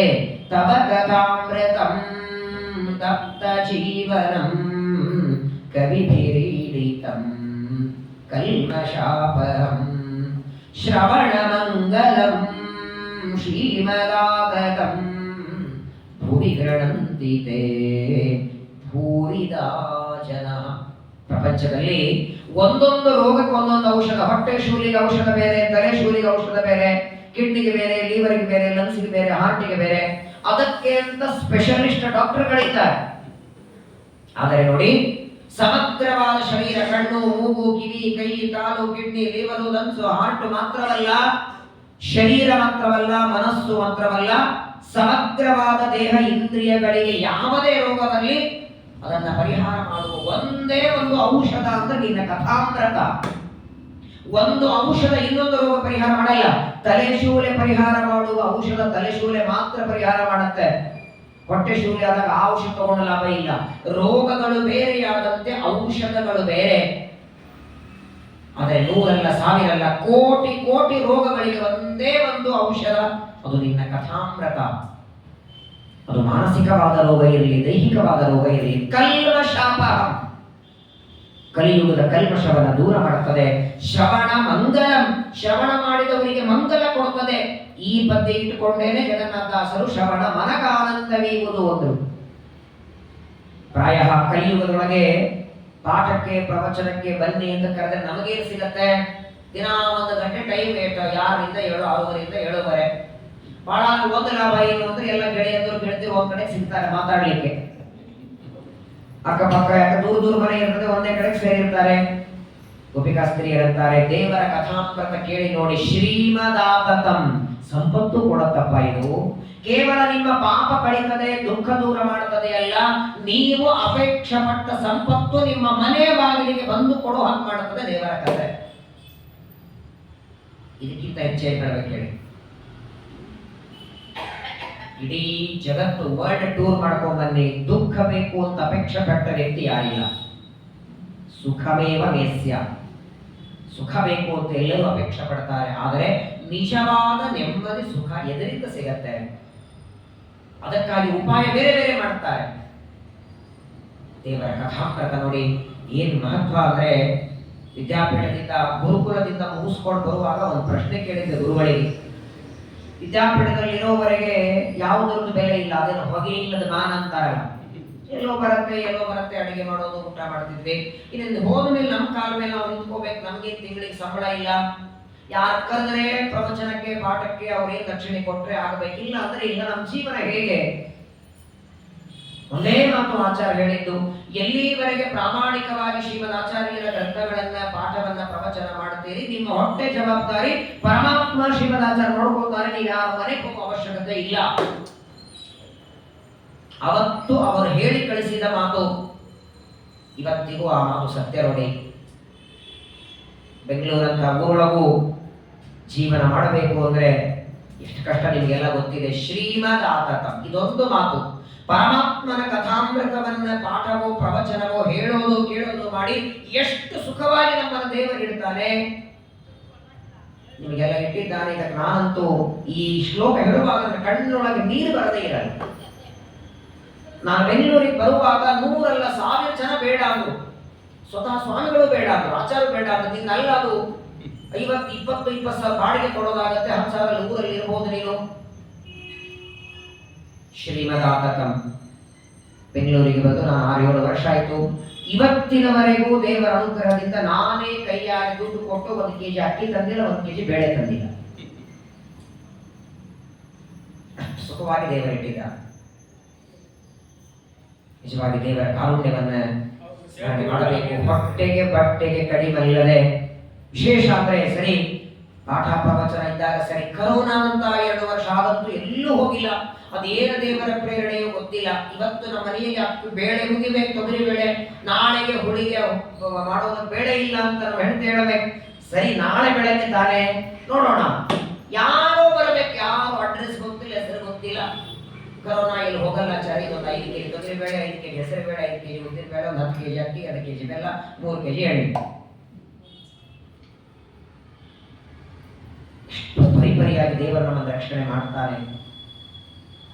ಯಾದವಾರಿಯರ ಮನೆಗೆ ತಲೆಯ ಮೇಲೆ ಮೂಟೆಗಳನ್ನು ಹೊತ್ಕೊಂಡು ಬಂದ ಪಾಠ ಪ್ರವಚನ ಮಾಡುವ ವಿದ್ಯಾರ್ಥಿಗಳಿಗೆ ಅನ್ನ ಇಲ್ಲ ಅಂತ ಯಾದವಾರಿಯರ ಶ್ಲೋಕಕ್ಕೆ ಕಂಪುಗಿರಿ ಎಳೆದರೆ ಸ್ವತಃ ಕೃಷ್ಣ ನಾಲಿಗೆ ಸೇರ್ಕೊಂಡು ಬಂದ. ಯಾದವಾರಿಯರ ಯೋಗ್ಯತೆ ದೊಡ್ಡದು ಅಂತ ನಮ್ಮಂತ ಅಲ್ಪ ಮತಿಗಳಿಗೂ ಇಷ್ಟು ಪರಿಪರಿಯಾಗಿ ದೇವರು ರಕ್ಷಣೆ ಮಾಡ್ತಾರೆ. ಶ್ರವಣ ಮಂಗಲಂ ಶ್ರೀಮದಾತತಂ ಭುವಿ ಗೃಣಂತಿತೆ ಭೂರಿದಾಜನ. ಪರಮಾತ್ಮನ ಕಥಾಮೃತ ಒಂದು ವಿಶಿಷ್ಟವಾದ ಆನಂದ ಕೊಡುತ್ತದೆ. ವಿಶೇಷವಾಗಿ ನನಗೆಲ್ಲರೂ ಕೇಳೋದು ಒಂದೇ ಪ್ರಶ್ನೆ, ನಮ್ಮ ಸಹಪಾಠಿಗಳು ಗೆಳೆಯಂದ್ರೆ ಅಂತಾರೆ, ಕೇವಲ ಪಾಠ ಪ್ರವಚನದಿಂದ ಬೆಂಗಳೂರಲ್ಲಿ ಜೀವನ ಆಗತ್ತಾ, ಸರ್ವೆ ಆಗತ್ತಾ, ಪೌರೋಹಿತ್ಯ ಮಾಡದೆ? ತುಂಬಾ ಕಡಿಮೆ ನಾನು ಪೌರೋಹಿತ್ಯಕ್ಕೆ ಹೋಗೋದು, ಹೋಮ್ ಮಾಡೋದಕ್ಕೆ, ಹೋಮ ಹವನಗಳಿಗೆ. ಅನೇಕ ಪ್ರಶ್ನೆ ಕೇಳ್ತಾರೆ. ಇವತ್ತಿಗೂ ಬೆಂಗಳೂರಲ್ಲಿ ಒಂದು 6-7 ವರ್ಷ ಆಯ್ತು ರಾಜರಾಗಿದ್ದೆ ಅಮ್ಮ, ಹೇಳ್ಕೊಳ್ಳೋದಲ್ಲ. ದೇವರ ಅನುಗ್ರಹ ಇದು, ಕೇವಲ ಕೇವಲ ಕೇವಲ ಪರಮಾತ್ಮನ ಕಾರುಣ್ಯ ಇದು. ಶ್ರವಣ ಮಂಗಲಂ ಶ್ರೀಮದಾತತಂ ಭುವಿ ಗೃಣಂತಿತೆ ಭೂರಿದಾಜನ. ಮುದುಕ ಸ್ತ್ರೀಯರಂತಾರೆ, ಮನಸ್ಸಿನ ದುಃಖ ಪರಿಹಾರ ಮಾಡುತ್ತದೆ, ದೈಹಿಕವಾದ ದುಃಖ ಪರಿಹಾರ ಮಾಡುತ್ತದೆ, ನಮ್ಮ ಜೀವನದ ಎಲ್ಲ ಅಪೇಕ್ಷೆಗಳು ಪೂರ್ಣ ಮಾಡುತ್ತದೆ. ಎಲ್ಲ ಅಪೇಕ್ಷೆಗಳು ನಿನ್ನ ಕಥಾಮೃತ ಪೂರ್ಣ ಮಾಡುತ್ತದೆ. ನಿನ್ನ ಕಥಾಮೃತಕ್ಕೆ ಇರುವ ಸಾಮರ್ಥ್ಯ ಯಾವುದಕ್ಕಿದೆ ಸ್ವಾಮಿ? ಆ ನಿನ್ನ ದಿವ್ಯ ಕಥಾಮೃತವನ್ನ ನಮಗೆ ಕೊಡುವಂತ ಪ್ರಾರ್ಥನೆ ಮಾಡ್ತಾರೆ. ಇಷ್ಟು ಮಧ್ಯರಾತ್ರಿ ಬಿಟ್ಟು ಹೋಗಿದ್ದೆಲ್ಲ ಕೃಷ್ಣ. ಮೊದಲೇದು ಅರಣ್ಯ, ಯಾವಾಗ ಯಾವ ಕ್ರೂರ ಪ್ರಾಣಿಗಳು ಬಂದು ತಿಂತವೆ ಗೊತ್ತಿಲ್ಲ. ಅಟತಿ ಯದ್ಭವ ನನ್ನಿಗಾನನಂ ತ್ರುಟಿಯುಗಾಯತೆ ತ್ವಾಮ ಪಶ್ಯತಾಂ ಕುಟಿಲ ಕುಂತಲಂ ಶ್ರೀಮುಖಂಚತೆ ಜಡವದೀಕ್ಷತಾಂ ಪಕ್ಷ್ಮನೋದೃಶಾಂ. ಅಟತಿ ಯದ್ಭವ, ಈ ಘೋರವಾದ ಅರಣ್ಯದೊಳಗೆ ಮಧ್ಯರಾತ್ರಿ ನಮ್ಮ ಕೈ ಹಿಡಿದು ರಸಕ್ರೀಡೆ ಮಾಡ್ತಾ ಮಾಡ್ತಾ ಅದೃಶ್ಯ ಆಗಿದೆಯಲ್ಲ, ನಮ್ಮ ಬಗ್ಗೆ ನಿಮಗೆ ಕಾಣಿಸಿ ಇಲ್ವಾ? ಇವರೆಲ್ಲ ಸ್ತ್ರೀಯರು ಇಂಥ ಘೋರವಾದ ಅರಣ್ಯ, ಹುಲಿ ಸಿಂಹ ಚಿರತೆ ಓಡಾಡ್ತಿರ್ತವೆ. ದಯಮಾಡಿ ನಮ್ಮ ಕಣ್ಣಿಗೆ ದರ್ಶನ ಕೊಡು ಸ್ವಾಮಿ. ನೀನಿಲ್ಲದೆ ಹೆಂಗಾಗಿದೆ ಅಂದ್ರೆ ತ್ರುಟಿ ಯುಗಾಯತೆ ತ್ವಾಂ ಅಪಶ್ಯತ. ಒಂದು ತ್ರುಟಿ ಕಾಲ, ತೃತೀಯ ಸ್ಕಂದ ಭಾಗವತ ಹೇಳುತ್ತೆ, ತ್ರುಟಿ ಕಾಲ ಅಂದ್ರೆ ಏನು ಅಂತ. ಅತ್ಯಂತ ಕ್ಷಣಕ್ಕಿಂತಲೂ ಸಣ್ಣ ಕಾಲ ತ್ರುಟಿ ಕಾಲ. ಟೀಕಾಕೃತ್ಪಾದರು ಶಿವನ್ಯಾಯ ಸುಧಾದಲ್ಲಿ ಸಮವಾಯದ ಖಂಡನ ಮಾಡುವಾಗ ವೈಶೇಷಿಕಾಧಿಕರಣದಲ್ಲಿ ವರ್ಣನ ಮಾಡ್ತಾರೆ ಇದನ್ನು. ನಾವು ಕಾಲದ ಗಣನೆ ಹೇಗೆ ಮಾಡಬೇಕು? ತ್ರುಟಿ, ಲವ, ನಿಮಿಷ, ಗಣುಕ, ಅಣು, ಪರಮಾಣು, ತ್ರೆಸರೇಣು, ಚತುರ್ಣುಕ, ಬಹಳ ಸುಂದರವಾಗಿ ವರ್ಣನ ಮಾಡ್ತಾರೆ. ಆ ಸಣ್ಣದಾದ ತ್ರುಟಿ ಕಾಲ ನನಗೆ ಯುಗ ಕಳೆದಂಗಾಗಿದೆ ಅಂತಾರೆ. ಯಾವಾಗಲೂ ನೋಡಿ, ಬೇಕಾದ ವ್ಯಕ್ತಿಗಳು ಸ್ವಲ್ಪ ದೂರ ಆದರೂ ಮನಸ್ಸಿಗೆ ನೋವಾಗತ್ತೆ. ಸರ್ವಜ್ಞನಾದ ನೀನು ನಮ್ಮನ್ನು ಬಿಟ್ಟು ಬಹಳೊತ್ತಾಗಿಲ್ಲ, ಆದರೆ ಯುಗ ಯುಗ ಕಳೆದಂಗಾಗಿದೆ ಸ್ವಾಮಿ. ಸಾಕು, ನಿನ್ನ ಮುಖದ ದರ್ಶನ ಕೊಡು. ನೀನು ಕೊಳಲನಾದ ಮಾಡುತ್ತಿದ್ರೆ ನಾವು ಕೆಲವರು ಅಡುಗೆ ಮಾಡ್ತಿದ್ರು, ಬಳಸ್ತಿದ್ರು, ನಮ್ಮ ಕೆಲಸ ಮಾಡ್ತಿದ್ವಿ. ನಿನ್ನ ಕೊಳಲ ಧ್ವನಿ ಕೇಳಿ ಎಷ್ಟು ನಮ್ಮ ಮನಸ್ಸು ಆಕರ್ಷಣೆ ಆಯಿತು ಅಂದ್ರೆ ಇದು ಮಧ್ಯರಾತ್ರಿ ಮನೆ ಬಿಟ್ಟು ಹೋಗಬಾರದು ಅಂತ ಅನಿಸ್ಲಿಲ್ಲ. ಸರಿ, ನಾವು ಹೊರಟಾಗ ಎಲ್ಲರೂ ತಡೆದ್ರು ನಮ್ಮನ್ನ. ಯಾರ್ಯಾರು ತಡೆದ್ರು? ಪತಿ ಸುತಾನ್ವಯ ಭ್ರಾತೃ ಬಾಂಧವಾನ್ ಅತಿ ವಿಲಂಘ್ಯತೆ ಹೆಚ್ಚುತಾಗತಾ ಗತಿವಿತಸ್ತವೋ ಗೀತ ಮೋಹಿತ ಕಿತವಯೋಷಿತ ಕಸ್ತ್ಯಜೇನ್ನಿಶಿ. ಪತಿ ಗಂಡ, ಸುತ ಮಕ್ಕಳು, ಅನ್ವಯ ತನ್ನ ಸಂಬಂಧಿಕರು, ಭ್ರಾತೃ ಅಣ್ಣ ತಮ್ಮಂದರು, ಬಾಂಧವನು ಉಳಿದ ಬಾಂಧವರು, ಇವರೆಲ್ಲರೂ ನಮ್ಮನ್ನ ಅತಿ ವಿಲಂಘ್ಯ, ಬೇಡ ಹೋಗಬೇಡಿ ಕತ್ಲೆ ಆಗಿದೆ ಎಂದು ಅವರನ್ನೆಲ್ಲ ಮೀರಿ ಹೇ ಅಚ್ಯುತ ಆಗತಃ ಬಂದಿದ್ದೇವೆ ನಾವು. ಅವರು ಯಾರ ಮಾತಿಗೂ ಬೆಲೆ ಕೊಡದೆ ಯಾಕೆ ಬಂದಿದ್ರೆ ತವ ಗೀತ ಮೋಹಿತಾಹ, ದಿವ್ಯವಾದ ಆ ನಿನ್ನ ಕೊಳಲ ಧ್ವನಿಗೆ ಮೋಹಿತರಾಗಿ ನಿನ್ನ ಜೊತೆಗೆ ರಾಸಕ್ರೀಡೆ ಮಾಡಬೇಕು ಅಂತ ಹೊಂಟಿದ್ದೇವೆ. ಇಂತಹ ಘೋರವಾದ ಕತ್ತಲೆಯಲ್ಲಿ ಬಿಟ್ಟು ಹೋಗಿದ್ದಿ ಸ್ವಾಮಿ, ದರ್ಶನವನ್ನ ಕೊಡು. ಆರ್ತವಾಗಿ ನೋಡಿ, ಪ್ರಾರಂಭದಲ್ಲಿ ಪರಮಾತ್ಮನ ಕೈ ಹಿಡಿದು ಕುಣಿತಿದ್ದಾರೆ, ಮಧ್ಯದಲ್ಲಿ ಅಹಂಕಾರ ಬಂತು, ದೇವರು ಅದೃಶ್ಯನಾದ ಮೇಲೆ ಅಹಂಕಾರ ದೂರ ಆಯಿತು, ಭಕ್ತಿ ಜಾಗೃತ ಆಯಿತು. ಗೋಪಿಗೀತದಿಂದ ಸ್ತೋತ್ರ ಮಾಡ್ತಾರೆ. ಯಾವಾಗ ಸ್ತೋತ್ರ ಮಾಡಿ ಮುಗಿಸಿದರೋ ಕಣ್ಣೊಳಗೆ ದಡ ದಡ ನೀರು ಬರಲಿಕ್ಕೆ ಶುರುವಾಯಿತು. ಅವರ ಸ್ತೋತ್ರವನ್ನ ಕೇಳಿ ಪರಮಾತ್ಮ ಇತಿ ಗೋಪ್ಯ ಪ್ರಗಾಯಂತ್ಯಃ ಪ್ರಲಪಂತ್ಯಶ್ಚ ಚಿತ್ರಧ ರುರುದುಃ ಸುಸ್ವರಂ ರಾಜನ್ ಕೃಷ್ಣ ದರ್ಶನ ಲಾಲಸಃ. ಶುಕಾಚಾರ್ಯ ಅಂತಾರೆ, ಹೇ ರಾಜನ್, ಪರೀಕ್ಷಿತನೇ, ಕೃಷ್ಣ ದರ್ಶನ ಲಾಲಸ. ಈ ಲಾಲಸ ಅನ್ನೋದು ಸಂಸ್ಕೃತ ಶಬ್ದ, ಅದು ಹಿಂದಿಯೊಳಗೆ ಲಾಲಚ್ ಅಂತ ಆಗಿದೆ. ಎಲ್ಲ ಭಾಷೆಗಳಿಗೆ ತಾಯಿ ಸಂಸ್ಕೃತ, ವೇದ ಮಾತಾ, ವೇದಗಳಿಗೆ ತಾಯಿ ಗಾಯತ್ರಿಯಾದ ಸಕಲ ಭಾಷೆಗಳಿಗೆ ನೋಡಿ. ಬೇಕಾದ್ರೆ ಇಂಗ್ಲಿಷು, ಹಿಂದಿ, ತೆಲುಗು, ತಮಿಳು ಯಾವುದೇ ಶಬ್ದ ನೋಡಿ ಮೂಲ ಸಂಸ್ಕೃತವೇ, ಅದರ ಅಧ್ಯಯನವೇ ಇಲ್ಲ ಇವತ್ತು. ಅಧ್ಯಯನ, ಸಂಸ್ಕೃತ ಅಧ್ಯಯನ ಆಗಬೇಕು. ಕೃಷ್ಣ ದರ್ಶನ ಲಾಲಸ, ದೇವರ ದರ್ಶನ ಮಾಡಿಕೊಳ್ಳುವ ಅಪೇಕ್ಷೆ ಉಳ್ಳ ಗೋಪಿಕಾ ಸ್ತ್ರೀಯರು ಏರಿ ಮೊದಲು ಇತಿ ಗೋಪ್ಯ ಪ್ರಗಾಯ ಅಂತ ಮೊದಲು ಹಾಡಿದರು. ಮೊದಲು ಹುಡುಕ್ತಾರೆ, ಕೃಷ್ಣ ಸಿಗದೇ ಇದ್ದಾಗ ಗೋಪಿ ಗೀತದಿಂದ ಹಾಡುತ್ತಾರೆ. ಅದಾದ ಮೇಲೆ ರುರುದುಹು, ಗೋಪಿ ಗೀತದಿಂದ ಸ್ತೋತ್ರ ಮಾಡಿದ ಮೇಲೂ ಕೃಷ್ಣನ ದರ್ಶನ ಆಗಲಿಲ್ಲ. ರುರುದುಹು ಅಂದ್ರೆ ಅಳ್ಳಿಕ್ ಶುರು ಮಾಡಿದರು, ರೋದನ ಮಾಡಿದರು. ಹೆಂಗಪ್ಪ ಅಂತರು ಅಂದ್ರೆ ಶುಕಾಚಾರ ಅಂತಾರೆ, ಸುಸ್ವರಂ. ಸುಸ್ವರಂ ಅಂದ್ರೆ ಎದುರುಗಡೆ ಕೂತ್ಕೊಂಡು ಕೇಳುವ ಜನರಿಗೆ ಆನಂದವಾಗುವ ರೀತಿಯಲ್ಲಿ ಅತ್ರು. ಕೇಳೋರು ಕೇಳೋದಕ್ಕೆ ಯಾಕೆ ಬರ್ತಾರೆ? ಕೇಳುವವರಿಗೆ ಮನಸ್ಸಿಗೆ, ಕಿವಿಗೆ ಆನಂದ ಆಗುವ ಹಾಗೆ ಅತ್ರು ಅಂತ ನೋಡಿ. ಈ ಅಳೋದು ಕೂಡ ಸ್ವರಬದ್ಧವಾಗಿ ಅಳಬೇಕಂತ. ಹಾಡನೇ ಸ್ವರಬದ್ಧ ಹಾಡ್ಲಿಕ್ಕೆ ಬರಲ್ಲ. ಪ್ರಾಯ ನೋಡಿ, ಕೆಲವರ ಮನೆಗಳಲ್ಲಿ ಯಾರಾದರೂ ದೇಹ ಬಿಟ್ರೆ ಅಳೋದಕ್ಕೆ ದುಡ್ಡು ಕೊಟ್ಟು ಕರೆಸ್ತಾರೆ. ಅಲ್ಲಿ ಕೂತ್ಕೊಂಡು ಅಳೋದಕ್ಕಾಗಿ ಕರೆಸ್ತಾರೆ. ಅವ್ರು ಎಷ್ಟು ಚೆನ್ನಾಗಿ ಆಡ್ತಾರೆ ಅಂದ್ರೆ ಅವ್ರು ಅಳೋದನ್ನು ಕೇಳಿ 4 ಜನ ಮೇಲೆ ಹೋಗಿರ್ತಾರೆ. ಮತ್ತೆ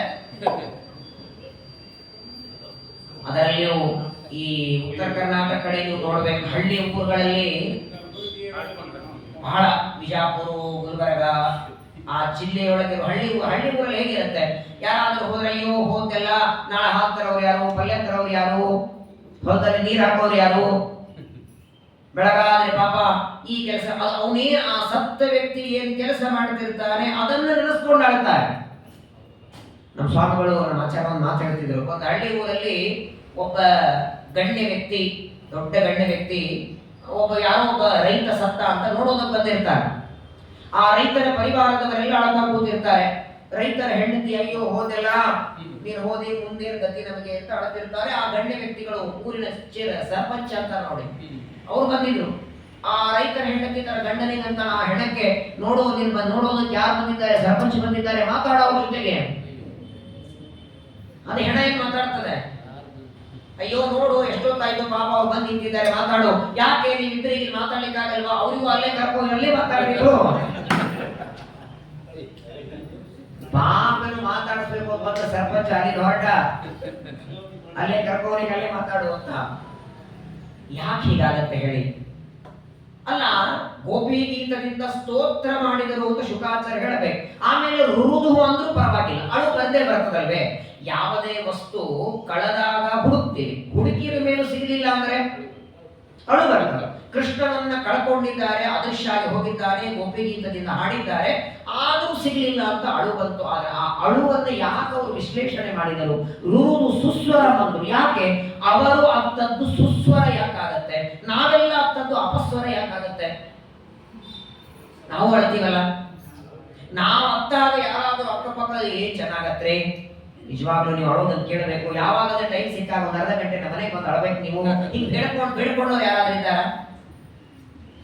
ನೋಡಿ? ಅದಕ್ಕೆ ಉತ್ತರ ಅಲ್ಲಿ ಬೇರೆ ಇಟ್ಟಿದ್ದಾರೆ. ಗೋಪಿಕಾ ಸ್ತ್ರೀಯರು ಅತ್ತದ್ದು ಸುಸ್ವರ ಯಾಕಾಯಿತು ಅಂದ್ರೆ ಅವರ ಅತ್ತದ್ದು ಎದಕ್ಕೆ? ಕೃಷ್ಣ ದರ್ಶನ ಲಾಲಸಾಹ, ದೇವರ ದರ್ಶನಕ್ಕಾಗಿ ಅವರು ಅತ್ತದ್ದಕ್ಕೆ ಅವರ ಅಳು ಏನಾಯಿತು? ನಾವು ಅಳೋದಕ್ಕೆ ಯಾವಾಗಲೇ ನಮ್ಮ ಕಣ್ಣಲ್ಲಿ ನೀರು ಬರಲಿ, ಯಾವತ್ತೇ ನಾವತ್ತು ಸಂಸಾರಕ್ಕಾಗೇನೆ ಒಂದು ದಿನ ಆದ್ರೂ ದೇವರಿಗೋಸ್ಕರ ಅಳು ಬಂದಿದೆಯಾ? ಒಬ್ಬರಾದ ಕೈ ಮೇಲೆ ಮಾಡಿ ನೋಡೋಣ. ಒಂದು ದಿನ ದೇವರ ಪೂಜೆ ಆಗಿಲ್ಲ, ರೋಗದಿಂದಲೋ ಏನೋ ಜಡ್ಡು ಬಂದದ್ದಕ್ಕೆ ಒಂದು ದಿನ ಅಭಿಷೇಕ ಮಾಡ್ಲಿಕ್ಕೆ ಆಗಿಲ್ಲ ಅಂತ ಅಳು ಬಂದಿದೆಯಾ? ಒಂದು ದಿನ ಪ್ರವಚನ ಮಿಸ್ ಆಯಿತು ಅಂತ ಅಳು ಬಂದಿದೆಯಾ? ಕಾರಣ ಕೊಡ್ತೀವಿ ನಾವು. ನಾನು ಅಲ್ಲಿ ಹೋಗಿದ್ದೆ, ಇಲ್ಲಿ ಹೋಗಿದ್ದೆ, ಊಟ ಆಯ್ತು, ತಡ ಆಯ್ತು, ಮಲಗಿದ್ದೆ, ಕಾರಣ ನೂರಾರಿದೆ. ಇವತ್ತು ನಾನು ಪ್ರವಚನಕ್ಕೆ ಹೋಗಿಲ್ಲ, ಇವತ್ತು ಪ್ರವಚನ ಮಿಸ್ ಆಯಿತು ಅಂತ ಒಂದು ದಿನ ಆದ್ರೂ ಕಣ್ಣಲ್ಲಿ ನೀರು ಬಂದಿದೆಯಾ? ಮನೆ ಮುಂದೆ ಒಬ್ಬ ಮೆಂತ್ಯ ಪಲ್ಯ ಮಾರೋದಕ್ಕೆ ಬರ್ತಾರೆ ಬಂಡಿ ಮೇಲೆ. ಮನೆ ಮುಂದೆ ಬಂದಾಗ ಎಷ್ಟಪ್ಪ ಅಂತೀರಿ? 20 ರೂಪಾಯಿ. 20 ರೂಪಾಯಿ ನಾವು ಬೇಡ ಅಂತ ಕಳಿಸ್ಬಿಡ್ತೀರ ಅವನಿಗೆ. ಆದ್ರೂ ಮೆಂತ್ಯ ಪಲ್ಯ ಬೇಕಾಗಿರ್ತದೆ. ಆಮೇಲೆ ಎಲ್ಲೋ ಪಕ್ಕದಲ್ಲಿ ಅಂಗಡಿಗೆ ಹೋಗ್ತಿರೋ 25 ಅಂತಾರೆ. ಅಯ್ಯೋ ಮನೆ ಮುಂದೆ 20 ಬಂದಿತ್ತಲ್ಲ, ನಾವು ಅಳೋದು ಆಗ ಬರ್ತದೆ ಅಳು. ನಾವು ಕೃಷ್ಣ ದರ್ಶನ ರಾಸಾಗ ಆಗ್ತಿದ್ರೆ ನಮ್ಮ ಅಳೋದು ಸುಸ್ವರ ಆಗ್ತಿತ್ತು. ಕೊನೆಯ ಪಕ್ಷ ಅಳೋದಾದ್ರೂ ಮಾಡಿ. ಮಹಾಭಾರತದ ಉಮಾಮಹೇಶ್ವರ ಸಂವಾದದಲ್ಲಿ ಪಾರ್ವತಿ ದೇವಿಗೆ ರುದ್ರದೇವರಂತಾನೆ ಏ ತಾತು ಮನಸಃ, ಯಾವ ವ್ಯಕ್ತಿಗೆ ತಾನು ನಿತ್ಯದಲ್ಲಿ ಮಾಡುವ ಕರ್ಮಗಳು ಯಾವುದೋ ಮರ್ತು ಹೋದರೆ, ಒಂದು ದಿನ ಪೂಜೆ ಆಗಿಲ್ಲ, ಒಂದು ದಿನ ಅಭಿಷೇಕ ಆಗಿಲ್ಲ, ಕನಿಷ್ಠ ಪಕ್ಷ ದುಃಖ ಅದು ಆಗ್ಬೇಕಂತ ಮನಸ್ಸಿಗೆ. ಏನಪ್ಪಾ, ಒಂದು ಸಣ್ಣ ಎಲೆ ಹಿಡಿದವನಿಗೆ 10 ಸಲ ಟ್ಯಾಂಕ್ಸ್ ಹೇಳ್ತೀನಿ. ಇಷ್ಟು ದೊಡ್ಡದಾದ ದೇಹ, ಇಂದ್ರಿಯ, ಬುದ್ಧಿ, ಮನಸ್ಸು ಎಲ್ಲಾ ಕೊಟ್ಟ ದೇವರಿಗೆ ಇವತ್ತು ನನ್ನಿಂದ ಅಭಿಷೇಕ ನಡೀಲಿಲ್ಲ, ಇವತ್ತು ನಾನು ಅರ್ಚನೆ ಮಾಡಲಿಲ್ಲ, ಇವತ್ತು ದೇವರ ಕಥೆ ಕೇಳೋದು ಪ್ರವಚನಕ್ಕೆ ಹೋಗ್ಲಿಲ್ಲ ಅಂತ ಕನಿಷ್ಠ ಪಕ್ಷ ದುಃಖವಾಗಿ ಕಣ್ಣಲ್ಲಿ ನೀರು ಬರಬೇಕು. ಯಾವತ್ತು ನಾವು ದೇವರಿಗಾಗಿ ಅಳುತ್ತೇವೆ ನೋಡಿ, ಆಗ ನಮ್ಮ ಅಳುನು ಸುಸ್ವರ ಆಗತ್ತೆ. ನಾವೇ ಸಮಾಧಾನ ಮಾಡ್ಕೊಳ್ತೇವೆ. ಪ್ರವಚನಕ್ಕೋ ಈ ಹೋಗ್ಲಿ ಬಿಡು, ಇರೋದು ವಾರ ಇದೆಯಲ್ಲ ಆಚರಣೆ ಹೆಂಗೋ ಅಟ್ಟಿ ಮಂಗಳ ಆಗೋದ್ರಲ್ಲಿ ಜಾಯಿನ್ ಆಗ್ತಿರ್ಬೇಕು. 15 ದಿನದಲ್ಲಿ ಒಂದು 3-4 ದಿನ ಹೋಗಿ ಬಂದ್ರೆ ಆಯ್ತು. ಬಹಳ ಸುಂದರ. ಈ ಕೃಷ್ಣ ದರ್ಶನ ಲಾಲಸ ಅಂತಾರಲ್ಲ, ದೇವರ ದರ್ಶನಕ್ಕಾಗಿ ಅವರ ಕಣ್ಣಲ್ಲಿ ನೀರು ಬಂತು, ಪರಮಾತ್ಮನಿಗಾಗಿ ಅಳುತ್ತಿದ್ದಾರೆ. ಅದಕ್ಕಾಗಿ ನೋಡಿ, ದೇವರ ದರ್ಶನಕ್ಕಾಗಿ ಅವರ ಕಣ್ಣೊಳಗೆ ದಳದಳ ನೀರು ಬಂದದ್ದಕ್ಕೇನೆ ತಾಸಾಮಾವೀರ ಭೂಶೌರಿ ಸ್ಮಯಮಾನ ಮುಖಾಂಬುಜ ಪೀತಾಂಬರಧರ ಸ್ರಗ್ವಿ ಸಾಕ್ಷಾತ್ ಮನ್ಮಥ ಮನ್ಮಥ. ಯಾವಾಗ ಗೋಪಿ ಗೀತದಿಂದ ಹಾಡಿ ಅತ್ಯಂತ ಸುಸ್ವರವಾಗಿ ಅಳುತ್ತಾರೆ, ತಾಸಾಂ ಅವರೆಲ್ಲರ ಮಧ್ಯದಲ್ಲಿ ಆವೀರಭೂತ್ ಪ್ರಕಟನಾಗಿ ಬಂದ ಯಾವ ಶೌರಿ, ಶೂರಸೇನನ ಮೊಮ್ಮಗ, ವಸುದೇವನ ಮಗ. ಹೆಂಗ ಬಂದ? ಸ್ಮಯಮಾನ. ಸ್ಮಯಮಾನ ಅಂದ್ರೆ ಇಷ್ಟೊತ್ತು ಇವರನ್ನ ಬಿಟ್ಟು ಹೋಗಿದ್ದೇನೆ, ನಾನೇ ಕೈ ಹಿಡಿದು ಇವರ ಜೊತೆ ರಾಸಕ್ರೀಡೆ ಆಡ್ತಾ ಅದೃಶ್ಯ ಹೋಗಿದ್ದೇನೆ, ನಾನು ಹೋದದ್ದಕ್ಕೆ ಇವರೆಲ್ಲ ಟೆನ್ಷನ್ ಒಳಗಿರ್ತಾರೆ ಅಂತ ತಾನು ಟೆನ್ಷನ್ ಮಾಡ್ಕೋಬೇಕಾಗಿತ್ತಲ್ಲ ಅವನು.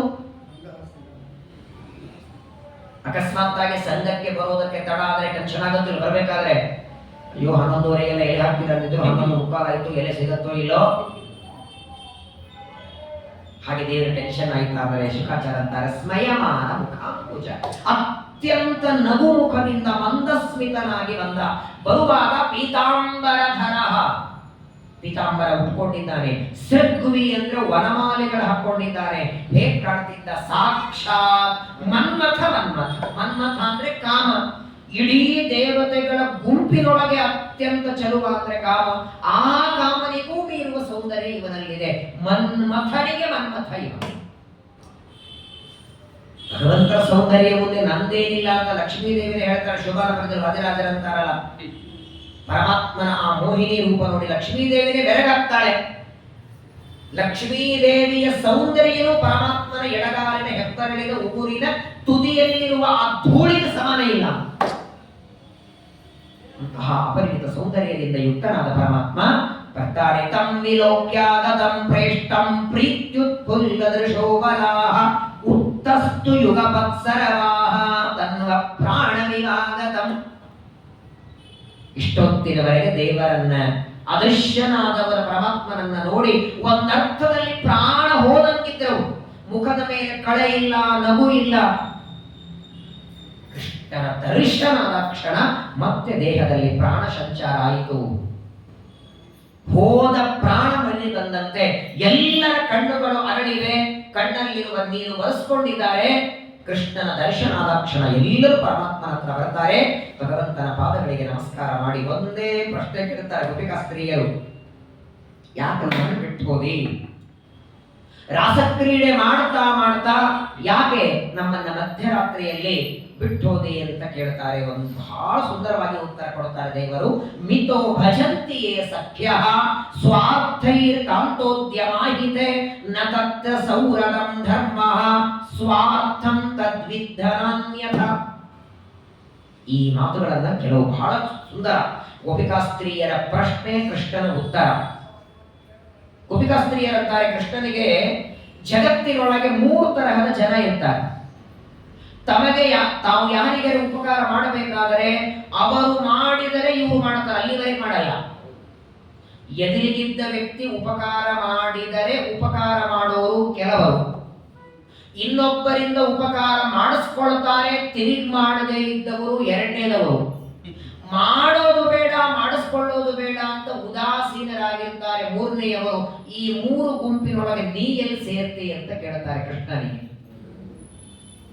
ಉಪಕಾರದ ಅಪೇಕ್ಷೆ ಇಟ್ಟುಕೊಂಡು ಉಪಕಾರ ಮಾಡೋರಲ್ಲಿ ಸೇರ್ತೀಯಾ, ಉಪಕಾರ ಮಾಡಿಸ್ಕೊಂಡು ತಿರುಗಿ ಮಾಡದೇ ಇದ್ದವರಲ್ಲಿ ಸೇರ್ತೀಯಾ, ಮಾಡೋದು ಬೇಡ ಬಿಡೋದು ಬೇಡ ಅಂತ ಉದಾಸೀನರಲ್ಲಿ ಸೇರ್ತೀಯಾ ಅಂತ ಕೇಳಿದ್ರೆ ಕೃಷ್ಣ ಅಂದ, ಇದು 3 ಅಲ್ಲ, ನನ್ನದೇ 4ನೇ ಗುಂಪಿದೆ ಅಂದ.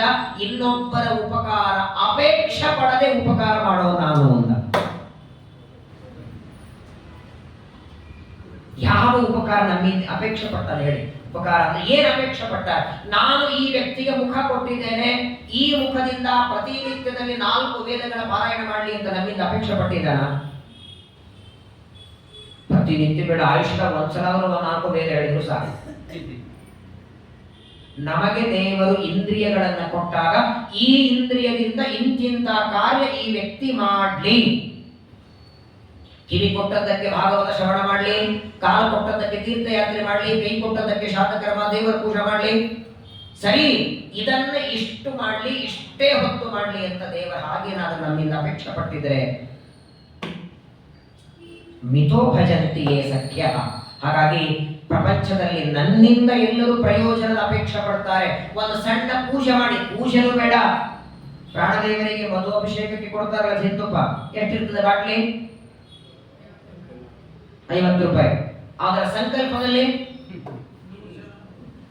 50 ರೂಪಾಯಿ ಜೇನುತುಪ್ಪವನ್ನ ಇಟ್ಟು ಅದರ ಅಭಿಷೇಕ ಮಾಡುವಾಗ ಧರ್ಮ ಅರ್ಥ ಕಾಮ ಮೋಕ್ಷ ಚತುರ್ವಿಧ ಪುರುಷಾರ್ಥ ಸಿದ್ಧಾರ್ಥಂ ಐಹಿಕ ಆಮುಷ್ಮಿಕ ಸಕಲ ಫಲ ಪ್ರಾಪ್ತ್ಯರ್ಥಂ, ಮೊಮ್ಮಗನಿಗೆ ಮದುವೆ ಪ್ರಾಪ್ತ್ಯರ್ಥಂ, ಮರಿ ಮೊಮ್ಮಗ ಪ್ರಾಪ್ತ್ಯರ್ಥಂ, ತಿರುಪತಿ ಯಾತ್ರಾ, ಏನೇನು ಕೊಡ್ಬೇಕಾ 50 ರೂಪಾಯಿಗೆ ದೇವರು. ಕರುಣಾ ಸಮುದ್ರದಲ್ಲಿ ಪರಮಾತ್ಮ ವಾಯುದೇವರು. ಹಾಗಾಗಿ ಪ್ರಯೋಜನ ಅಪೇಕ್ಷೆ ಇಟ್ಟುಕೊಂಡು ನಾನು ಧರ್ಮ ಯಾರಿಗೂ ನನ್ನ ಭಜನೆ ಅವನು ಮಾಡುತ್ತಾನೋ ಬಿಡ್ತಾನೋ ಅವನು ನನ್ನ ಭಕ್ತ, ಅವನ ಉದ್ಧಾರ ಮಾಡೋದು ನನ್ನ ಕರ್ತವ್ಯ. ಇವತ್ತಿಲ್ಲ ನಾಳೆ ಅವನು ನನ್ನ ಪೂಜೆ ಮಾಡ್ತಾನೆ, ಇವತ್ತಿಲ್ಲ ನಾಳೆ ಗುರುಗಳ ಸಮಾಗಮ ಆಗತ್ತೆ, ಇವತ್ತಿಲ್ಲ ನಾಳೆ ಕೊನೆಗೆ ಪಾಠಕ್ಕೆ ಹೋಗ್ತಾನೆ. ಆದ್ರೆ ಅವನು ಮಾಡಿದರೆ ನಾನು ಮಾಡ್ತೇನೆ ಅಂತ ದೇವರು ರೂಲ್ಸ್ ಮಾಡಿದ್ರೆ ಯಾರಿಗೂ ಏನು ಮಾಡಬಾರ್ದು ನಾನು. ಹಾಗಾದ್ರೆ ನಿಮ್ಮನ್ನ ನಾನು ಬಿಟ್ಟು ಹೋದದ್ದು ಈಗ ಪ್ರಧಾನವಾದ ಕಾರಣ. ದೇವರು ಹೇಳ್ತಾನೆ ಭಜಂತ್ಯ ಭಜತೋ ಏವೈ ಕರುಣಾಪಿತರೋ ಯಥ. ನೀವು ನನ್ನಲ್ಲಿ ಮಾಡಿದ ಭಕ್ತಿಯಿಂದ ನಿಮ್ಮ ಕೈ ಹಿಡಿದು ನಾನು ರಸಕ್ರೀಡೆ ಮಾಡದೆ, ಆದರೆ ನಿಮಗೇನು ಮಧ್ಯದಲ್ಲಿ ಅಹಂಕಾರ ಬಂತಲ್ಲ, ನಾನು ಏನಾದ್ರೂ ಸಹನೆ ಮಾಡ್ತೇನೆ, ಅಹಂಕಾರ ಸಹನೆ ಮಾಡಲ್ಲ ಅಂತಾನೆ ದೇವರು. ಬೇಕಾದಿರಲಿ, ಒಳ್ಳೆಯ ರೂಪ ನಿಮಗಿದೆ, ಪ್ರಪಂಚದೊಳಗೆ ನೋಡೋದಕ್ಕೆ ಸುಂದರವಾಗಿದ್ದೀರಲ್ಲ, ಅದು ದೇವರ ಒಂದು ಕಾರುಣ್ಯ ಅಂತ ಸ್ಮರಣೆ ಮಾಡೋದಕ್ಕೆ ಕೊಟ್ಟದ್ದೇ ಹೊರತು 10 ಜನರನ್ನ ನೋಡಿ ಅಣಗಿಸೋದಕ್ಕಲ್ಲ. ಮಹಾಭಾರತ ಹೇಳ್ತದೆ, ಉಮಾಮಹೇಶ್ವರ ಸಂಹಾರದಲ್ಲಿ ರುದ್ರದೇವರಂತಾರೆ, ಯಾರಾದರೂ ಸುಂದರವಾಗಿದ್ರೆ ನಾನ್ ಚಲುವಿದ್ದೇನೆ ಅಂತ ನೀವು ಯಾರನ್ನ ನೋಡಿ ಅಣಗಿಸಿ ಜನ್ಮಾಂತರದಲ್ಲಿ ಅದಕ್ಕೂ ಭಯಾನಕ ರೂಪ ಕೊಡ್ತಾರೆ. ಯಾರು ನೋಡೋದು ಬಿಡಿ, ನಿಮ್ಮನ್ನ ದೂರದಲ್ಲಿ ಹೊಟ್ಟೆ ನಿಮ್ಮನ್ನ ಅಂತ ಸೇರಿಸ್ಕೋಬಾರ್ದು, ಅಷ್ಟು ಭಯಾನಕ ಮಾಡಿ ಹುಟ್ಟಿಸ್ತಾರೆ ದೇವರು. ರೂಪ ಮದ, ಅರ್ಥ ಮದ, ಏನು ಮದಗಳಲ್ಲಿ ಮನುಷ್ಯ ಒದ್ದಾಡ್ತಾನೆ, ಆ ಅಹಂಕಾರ ಬಂತು ಅಂದ್ರೆ ನಾನು ದೂರಾಗಿ ಬಿಡ್ತೇನೆ. ಅದನ್ನ ನಿಮಗೆ ತೋರಿಸೋದಕ್ಕಾಗಿ ನಾನು ಅದೃಶ್ಯನಾಗಿ ಹೋದೆ. ಈಗ ಮತ್ತೆ ಪರಮಾತ್ಮನ ದರ್ಶನ ಆಗಿದೆ. ಗೋಪಿಕಾ ಸ್ತ್ರೀಯರುತ್ತಾರೆ, ಅರ್ಥದಲ್ಲಿ ನಿಂತಹ ರಸಕ್ರೀಡೆಯನ್ನ ಮತ್ತೆ ಮುಂದುವರಿಸುವಂದಾಗ ಸರಿ ಅಂತ ಜಹುರು ವಿರಹ ಚಂತಾಪಂ, ಇಷ್ಟೊತ್ತು ಅದೃಶ್ಯನಾಗಿ ಹೋಗಿದ್ದ ಅವರ ತಾಪವನ್ನ ದುಃಖವನ್ನ ಪರಿಹಾರ ಮಾಡಿ ಇವರೆಲ್ಲ ಗೋಪಿಕಾ ಸ್ತ್ರೀಯರಿಗೆ ಲಕ್ಷ್ಮೀದೇವಿಯ ವರ ಇದೆ. ಇಲ್ಲ ಅಂದ್ರೆ ಸುಮ್ಮನೆ ಕೈ ಹಿಡಿದು ಕುಣಿತಾನ? ಪರೀಕ್ಷಿತ ಒಂದು ಪ್ರಶ್ನೆ ಕೇಳ್ತಾನಲ್ಲ, ಸ್ವಾಮಿ ಸಂಸ್ಥಾಪನಾಯ ಧರ್ಮಸ್ಯ, ಧರ್ಮಸ್ಥಾಪನೆಗೆ ಕೃಷ್ಣ ಭೂಮಿಗೆ ಬಂದದ್ದು, ಪರಸ್ತ್ರೀಯರ ಕೈ ಹಿಡಿದು ಕುಣಿತಾನಲ್ಲ, ಇದು ಧರ್ಮವಾ? ಇದು ಧರ್ಮ ಅಂದ್ರೆ ನಾಳೆ ಎಲ್ಲರೂ ಹಾಗೆ ಮಾಡಿ. ಯದ್ಯದಾಚರತಿ ಶ್ರೇಷ್ಠ ತತ್ತದೇವ ಇತರೋ ಜನ ಸಯತ್ ಪ್ರಮಾಣಂ ಕುರುತೆ ಲೋಕಸ್ತದನು ವರ್ತತೆ. ದೊಡ್ಡವರು ಮಾಡಿದ್ದನ್ನ ಆಚರಣೆ ಮಾಡ್ತಾರೆ, ಕೃಷ್ಣ ಇದನ್ನು ಮಾಡಿದ ತಪ್ಪಲ್ವಾ ಅಂದಾಗ ಶುಕಾಚಾರ ಅಂತಾರೆ, ತೇಜಿ ಯಸಾಂ ನದೋಷಾಯ ವನ್ನೇ ಸರ್ವಭುಜೋ ಯಥ ದೃಷ್ಟಾಂತ ಕೊಡ್ತಾರೆ. ಬೇಕಾದ ಹಾಕಿದ್ರು ಅಗ್ನಿಗೆ ಹೇಗೆ ದೋಷ ಇಲ್ಲ, ಸ್ಮಶಾನದಲ್ಲಿ ಹೆಣ ಸುಡುತ್ತೆ ಅಂತ ಅಗ್ನಿಗೆ ಮೈಲಿಗಿದೆಯಾ? ಮನೆಯಲ್ಲಿ ಹೊತ್ಸರವಾಗ್ನಿ, ಹಾಗೆ ಪರಮಾತ್ಮನಿಗೆ ದೋಷ ಇಲ್ಲ. ಮೊದಲನೇದಾಗಿ ಆ ಗೋಪಿಕಾ ಸ್ತ್ರೀಯರ ಕೈ ಹಿಡಿದು ಕುಡಿಯುವಾಗ ಅವನ ವಯಸ್ಸು 8 ವರ್ಷ. 7-8 ವರ್ಷದ ಹುಡುಗರಿಗೆ ಕಾಮವಾಸನೆ ಇರತ್ತಾ? ಎರಡನೇದ್ದು, ಲಕ್ಷ್ಮೀದೇವಿಯಿಂದಲೇ ಅಪೇಕ್ಷೆ ಇಲ್ಲದವರಿಗೆ ಈ ಸ್ತ್ರೀಯರಿಂದ ಅಪೇಕ್ಷೆ ಏನಿದೆ? ಅವರೆಲ್ಲರಿಗೆ ಲಕ್ಷ್ಮಿಯ ವರ ಇದ್ದದ್ದಕ್ಕೆ ಪರಮಾತ್ಮ ಕೈ ಹಿಡಿದು ಕುಡಿತಾರೆ. ಅವರ ಜೊತೆಗೆ ನೃತ್ಯಂತೆ ಗಾಯಂತೆ ಕಾಚಿ, ಆ ಗೋಪಿಕಾ ಸ್ತ್ರೀಯರು ಪರಸ್ಪರವಾಗಿ ಹಾಡತಾ ಕುಣಿತಾ ಭಗವಂತನ ಜೊತೆಗೆ ರಸಕ್ರೀಡೆಯನ್ನ ಮಾಡಿ ಅವರ ಮನೋರಥವನ್ನ ಪರಮಾತ್ಮ ಪೂರ್ಣ ಮಾಡ್ತಾರೆ. ಹೀಗೆ ಆ ಗೋಪಿಕಾ ಸ್ತ್ರೀಯರಿಗೆ ಅನುಗ್ರಹವನ್ನ ಮಾಡಿದ ಕಥೆಯನ್ನ ಶುಕಾಚಾರ್ಯರು ಪರೀಕ್ಷಿತ ರಾಜನಿಗೆ ನಿರೂಪಣೆಯನ್ನ ಮಾಡಿ, ಇದಾದ ಮೇಲೆ ಒಂದು ಸಲ ಶ್ರೀಕೃಷ್ಣ ಪರಮಾತ್ಮ ತನ್ನ ಗೋಕುಲದಲ್ಲಿ ವಾಸ ಮಾಡುವಾಗ ಎಲ್ಲ ತನ್ನ ಬಾಂಧವರಿಗೆ ಹೇಳ್ತಾನೆ, ನೋಡಿ ಆಗಾಗ ಪರಮಾತ್ಮ ಯಾತ್ರೆಗಳನ್ನು ಮಾಡ್ತಿದ್ದಾನೆ, ತೀರ್ಥಯಾತ್ರೆ. ಕೇವಲ ಗೋಕುಲದಲ್ಲಿ ವಾಸ ಮಾಡುತ್ತಿದ್ದ, ವೃಂದಾವನದಲ್ಲಿ ಗೋರಕ್ಷಣೆ ಮಾಡೋದು ಮಾತ್ರವಲ್ಲ, ಏಕದಾ ದೇವಯಾತ್ರಾಮ್ಯಾಂ ಗೋಪಾಲ ಜಾತ ಕೌತುಕಾಹ. ಎಷ್ಟು ಚೆನ್ನಾಗಿದೆ ನೋಡಿ. ಕಾರ್ತಿಕ ಮಾಸದ ಸೋಮವಾರ ಇವತ್ತು ರುದ್ರದೇವರ ವಾರ. ಮನೋನಿಯಾಮಕರು, ಸಕಲ ತತ್ವಾಭಿಮಾನಿ ದೇವತೆಗಳಿಗೆ ಗುರುಗಳು. ಒಂದ್ಸಲ ಏನಾಯಿತು, ಎಲ್ಲ ಗೋಪಾಲಕರು ಕೃಷ್ಣನಿಗಂತಾರೆ, ಸ್ವಾಮಿ ರುದ್ರದೇವರ ದರ್ಶನಕ್ಕೆ ಅಂಬಿಕಾವನ ಅಂತ ಒಂದು ಅರಣ್ಯ. ಅಂಬಿಕಾ ಪಾರ್ವತಿ, ಆ ಪಾರ್ವತಿ ಹೆಸರಿನಿಂದಲೇ ಪ್ರಸಿದ್ಧ ಅರಣ್ಯ. ಅಲ್ಲೊಂದು ದೊಡ್ಡದಾದ ರುದ್ರದೇವರ ದೇವಸ್ಥಾನ. ಆ ರುದ್ರದೇವರ ದರ್ಶನಕ್ಕೆ ನಾವೆಲ್ಲರೂ ಹೋಗೋಣ ಅಂತ ಗೋಪಾಲಕರೆಲ್ಲ ಬಂದು ಕೃಷ್ಣನಿಗಂತಾರೆ. ಆಗಲಿ ಅಂತ ಕೃಷ್ಣ ಎಂದೂ ಇಲ್ಲ ಅಂತಿರಲಿಲ್ಲ. ವಿಶೇಷವಾಗಿ ತೀರ್ಥಯಾತ್ರೆಯನ್ನ ಹೇಗ್ ಮಾಡಬೇಕು ಅಂತ ತೋರಿಸ್ತಾನೆ. ಎಲ್ಲ 16,108 ಜನರನ್ನು ವಿವಾಹ ಮಾಡಿಕೊಂಡ ಮೇಲೆ ಸೂರ್ಯಗ್ರಹಣದಲ್ಲಿ ಕುರುಕ್ಷೇತ್ರ ಕರ್ಕೊಂಡು ಬಂದಿದ್ದ. ಎಲ್ಲ ಹೆಂಡಂದಿರನ್ನ ಬರ್ರಿ ಅಲ್ಲಿ ದಾನ ಧರ್ಮ ಮಾಡುವಂತ್ರಿ ಅಂತ ಪಾಂಡವರು ಅಲ್ಲಿ ಬಂದಿದ್ರಂತೆ. ಮುಂದಿದೆ ದಶಮಸ್ಕಂದಲ್ಲಿ ಹೇಳ್ತಾರೆ. ಹಾಗಾಗಿ ಮಧ್ಯದಲ್ಲಿ ತೀರ್ಥಯಾತ್ರೆ ಮಾಡಬೇಕು.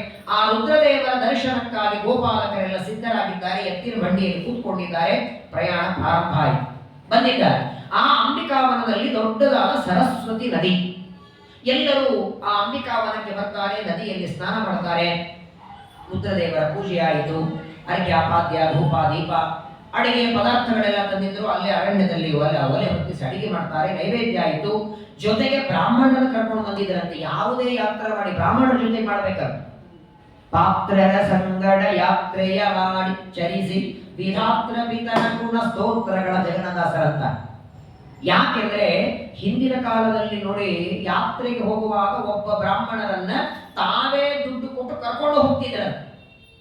ಆ ಕ್ಷೇತ್ರಗಳ ಪರಿಚಯ, ಕ್ಷೇತ್ರದಲ್ಲಿ ಇರುವ ನದಿ ಪರಿಚಯ, ಅಲ್ಲಿರುವ ದೇವಸ್ಥಾನಗಳ ಪರಿಚಯ, ಅದರ ಬಗ್ಗೆ ಮಹತ್ವ ಆ ದೇವಸ್ಥಾನಗಳ ಬಗ್ಗೆ, ಅಲ್ಲಿರುವ ಕ್ಷೇತ್ರಾಭಿಮಾನಿಗಳ ಬಗ್ಗೆ ಗೊತ್ತಿಲ್ಲ, ಹೋಗಿ ಬಂದ್ರೆ ಈ ಮಾಲಿಗೆ ಹೋಗಿ ಬರ್ತೇವೆ, ಅದ್ರ ಬಗ್ಗೆ ತಿಳ್ಕೊಳ್ಬೇಕಾಗಿಲ್ಲ. ನೀವು ನಿಮ್ಗೆ ಏನ್ ಬೇಕಂದ್ರೂ ಸಾಕು ಅಲ್ವಾ.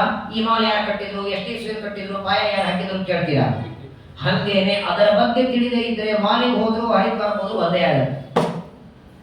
ತಿಳಿಸಿಕೊಡುವಂತ ಗುರುಗಳನ್ನು ಕರ್ಕೊಂಡು ಹೋಗಬೇಕು. ಬ್ರಾಹ್ಮಣೇಂದು ತದುಸ್ಸರವೇ, ಮೊದಲು ಅಡಿಗೆಯನ್ನ ಮಾಡಿ ಬ್ರಾಹ್ಮಣರಿಗೆಲ್ಲ ಊಟಕ್ಕೆ ಹಾಕಿ ಅನಂತರದಲ್ಲಿ ಎಲ್ಲರ ಊಟ ಆಯ್ತು.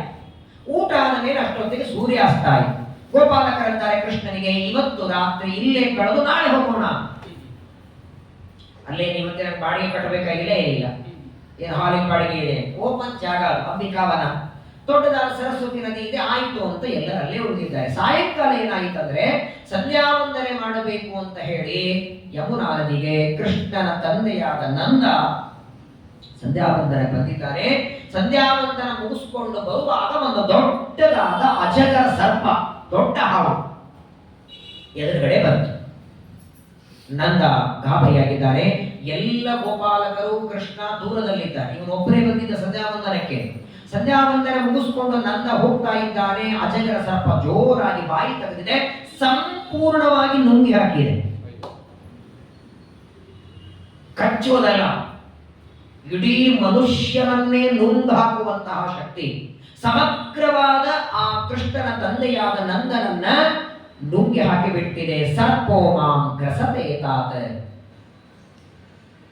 ಆದರೆ ಒಂದು ಬರಿಬೇಡಿ, ಹಾವುಗಳಿಗೆ ಏನೇ ನುಂಗಿದ್ರು ಪ್ರಯಾಣ ಮಾಡ್ಲಿಕ್ಕೆ ಹೋಗ್ಲಿಕ್ಕಾಗಲ್ಲ. ಅವುಗಳಿಗೆ ಕೊಪ್ಪೆ ನುಂಗಿದ್ರೆ ಹೋಗ್ಲಿಕ್ಕಾಗಲ್ಲ ಬೇಗ ಬೇಗ. ಇಲ್ಲ ಅಂದ್ರೆ ಸರಸರ ಹೋಗುತ್ತಲ್ಲ. ಆ ಅಜಗರ ಸರ್ಪ ನಂದನನ್ನ, ಕೃಷ್ಣನ ತಂದೆಯನ್ನ ನುಂಗಿ ಅಲ್ಲೇ ಬಿತ್ತು, ಹೋಗ್ಲಿಕ್ಕೆ ಆಗಲಿಲ್ಲ. ಗೋಪಾಲಕರೆಲ್ಲ ಅಂತಾರೆ, ಕೃಷ್ಣನಿಗೆ ಹೇಳ್ತಾರೆ, ನಿಮ್ಮ ತಂದೆ ಸಂಧ್ಯಾವಂದನಕ್ಕೆ ಹೋಗಿದ್ದ, ಕಾಣಿಸ್ತಾ ಇಲ್ಲ. ನೋಡುತ್ತಾರೆ, ಅಜಗರ ಸರ್ಪದ ಹೊಟ್ಟೆ ತುಂಬು ಒಪ್ಪಿದೆ. ಗೊತ್ತಾಯಿತು ಪರಮಾತ್ಮನಿಗೆ. ಆಗಿದ್ದಾಗ ಶ್ರೀಕೃಷ್ಣ ಪರಮಾತ್ಮ ತನ್ನ ಪಾದದ ಹೆಬ್ಬರಳಿನ ಉಗುರಿನ ತುದಿಯನ್ನ ಆ ಅಜಗರ ಸರ್ಪಕ್ಕೆ ಸ್ಪರ್ಶ ಮಾಡಿಸ್ತಾರೆ. ಭಗವಂತನ ಪಾದದ ಸ್ಪರ್ಶ ಆಯಿತು. ಆ ಅಜಗರ ಸರ್ಪ ತನ್ನ ದೇಹವನ್ನು ಬಿಟ್ಟು ಒಬ್ಬ ಮನುಷ್ಯನಾಗಿ ನಿಂತುಕೊಂಡ. ಅವನ ಹೊಟ್ಟೆಯಿಂದ ಕೃಷ್ಣನ ತಂದೆ ನಂದ ಹೊರಗೆ ಬರ್ತಾನೆ. ಭಗವಂತನ ಪಾದ ಸ್ಪರ್ಶದಿಂದ, ರಾಮಾವತಾರದಲ್ಲಿ ತನ್ನ ಪಾದದ ಸ್ಪರ್ಶದಿಂದ ಕಲ್ಲಾಗಿದ್ದ ಹಲ್ಲೆಯನ್ನು ಹೆಣ್ಣು ಮಾಡಿದವನು ಇದೇ ರಾಮ. ಅವನೇ ಈಗ ಕೃಷ್ಣ ಆಗಿ ಬಂದಿದ್ದಾನೆ. ಕ್ಷಣ ಮಾತ್ರದಲ್ಲಿ ಎದ್ದು ನಿಂತ. ಗೋಪಾಲಕರಿಗೆಲ್ಲ ಆಶ್ಚರ್ಯ. ಇದು ಅಜಗರ ಸರ್ಪ ಒಬ್ಬ ದೇವತೆ ಎಂದು ಗೊತ್ತಿದ್ದ ಕೃಷ್ಣನಿಗೆ. ಕೃಷ್ಣನಿಗೆ ಅವನು ಸರ್ವಜ್ಞ. ಹಾಗಾದ್ರೆ ಅವನು ಯಾರು ಅಂತ ಕೃಷ್ಣನಿಗೆ ಗೊತ್ತು. ಅವನಿಗೆ ಪಾದ ಸ್ಪರ್ಶ ಮಾಡಿದರೆ ಅವನು ಉದ್ಧಾರ ಆಗ್ತಾನೆ ಅಂತ ಕೃಷ್ಣನಿಗೆ ಗೊತ್ತು. ಆದರೆ ಇವನು ಯಾರು ಅಂತ ಉಳಿದವರಿಗೆಲ್ಲ ಗೊತ್ತಾಗಬೇಕಲ್ಲ.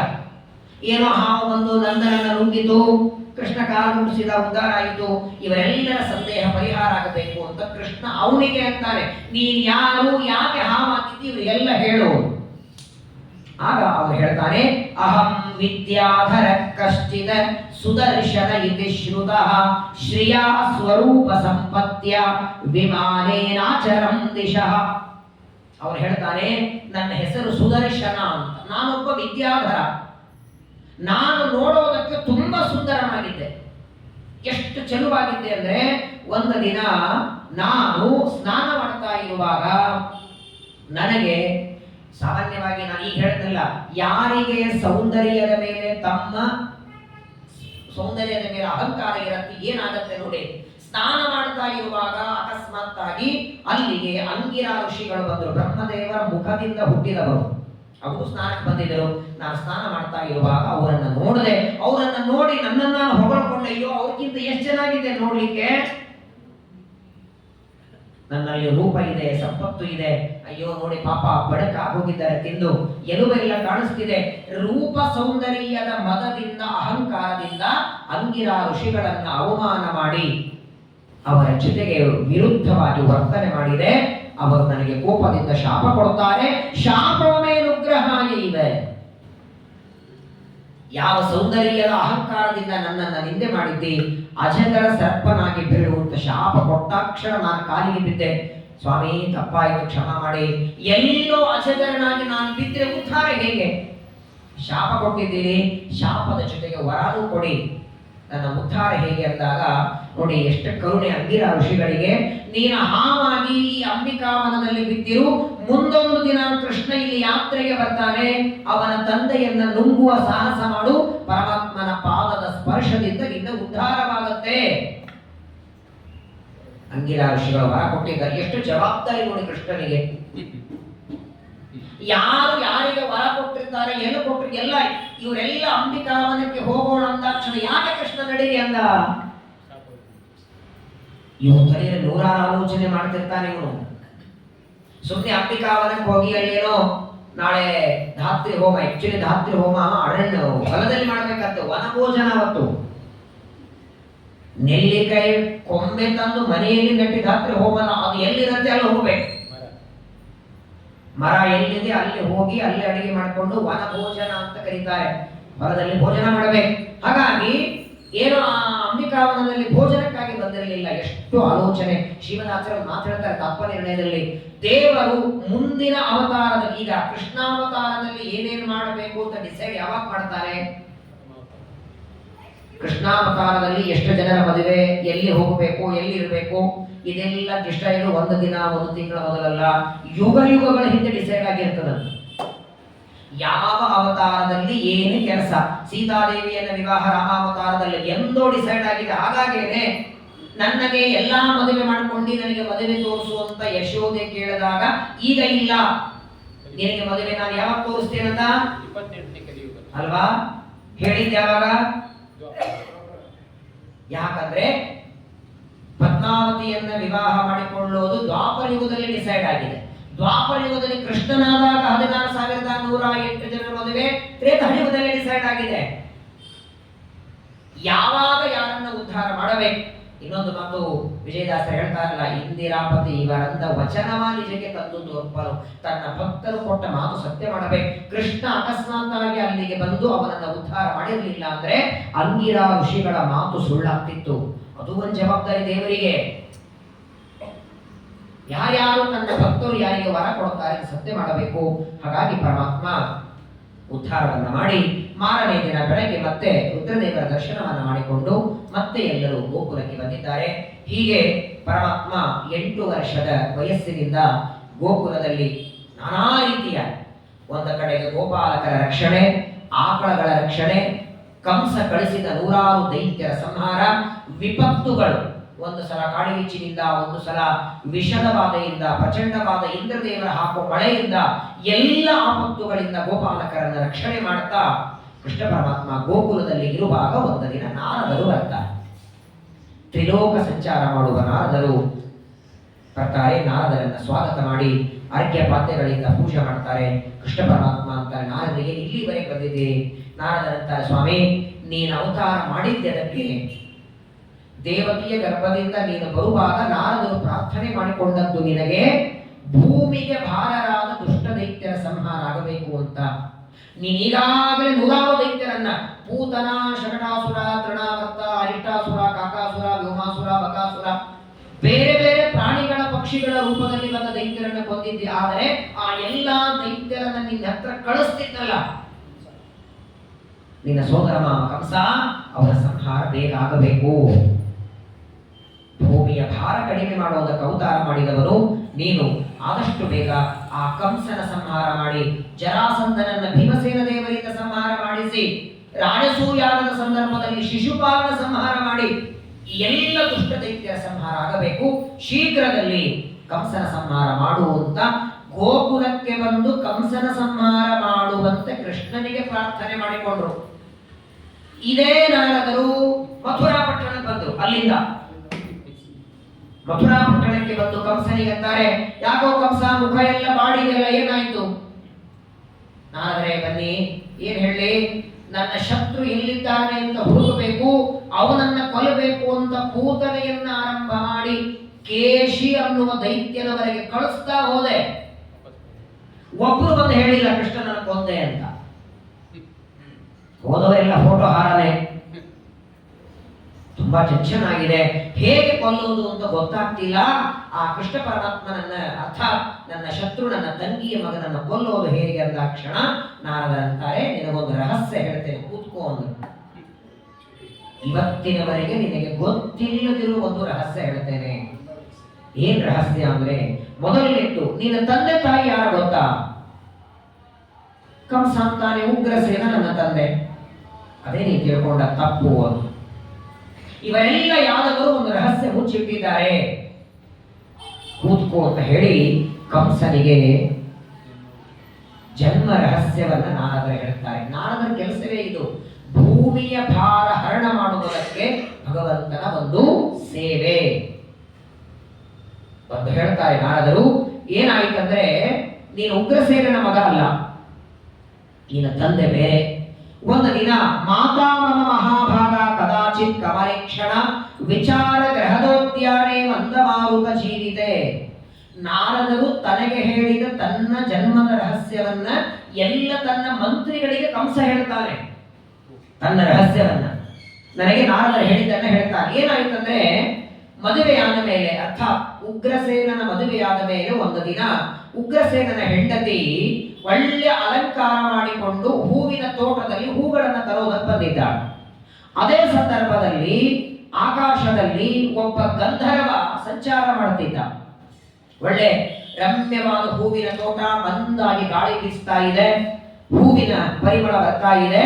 ಆ ಹೂವಿನ ತೋಟದಲ್ಲಿ ಒಬ್ಬಂಟಿಗಳಾಗಿ ಉಗ್ರಸೇನನ ಹೆಂಡತಿ ಸಂಚಾರ ಮಾಡಿ ಅಲಂಕಾರ ಮಾಡಿಕೊಂಡು ಸಂಚಾರ ಮಾಡ್ತಾ ಇರುವಾಗ ಆಕಾಶದಲ್ಲಿ ದ್ರುಮಿಲ ಅಂತ ಒಬ್ಬ ಗಂಧರ್ವ ಅವನು ಸಹಜವಾಗಿ ಹೊರಟಿದ್ದ.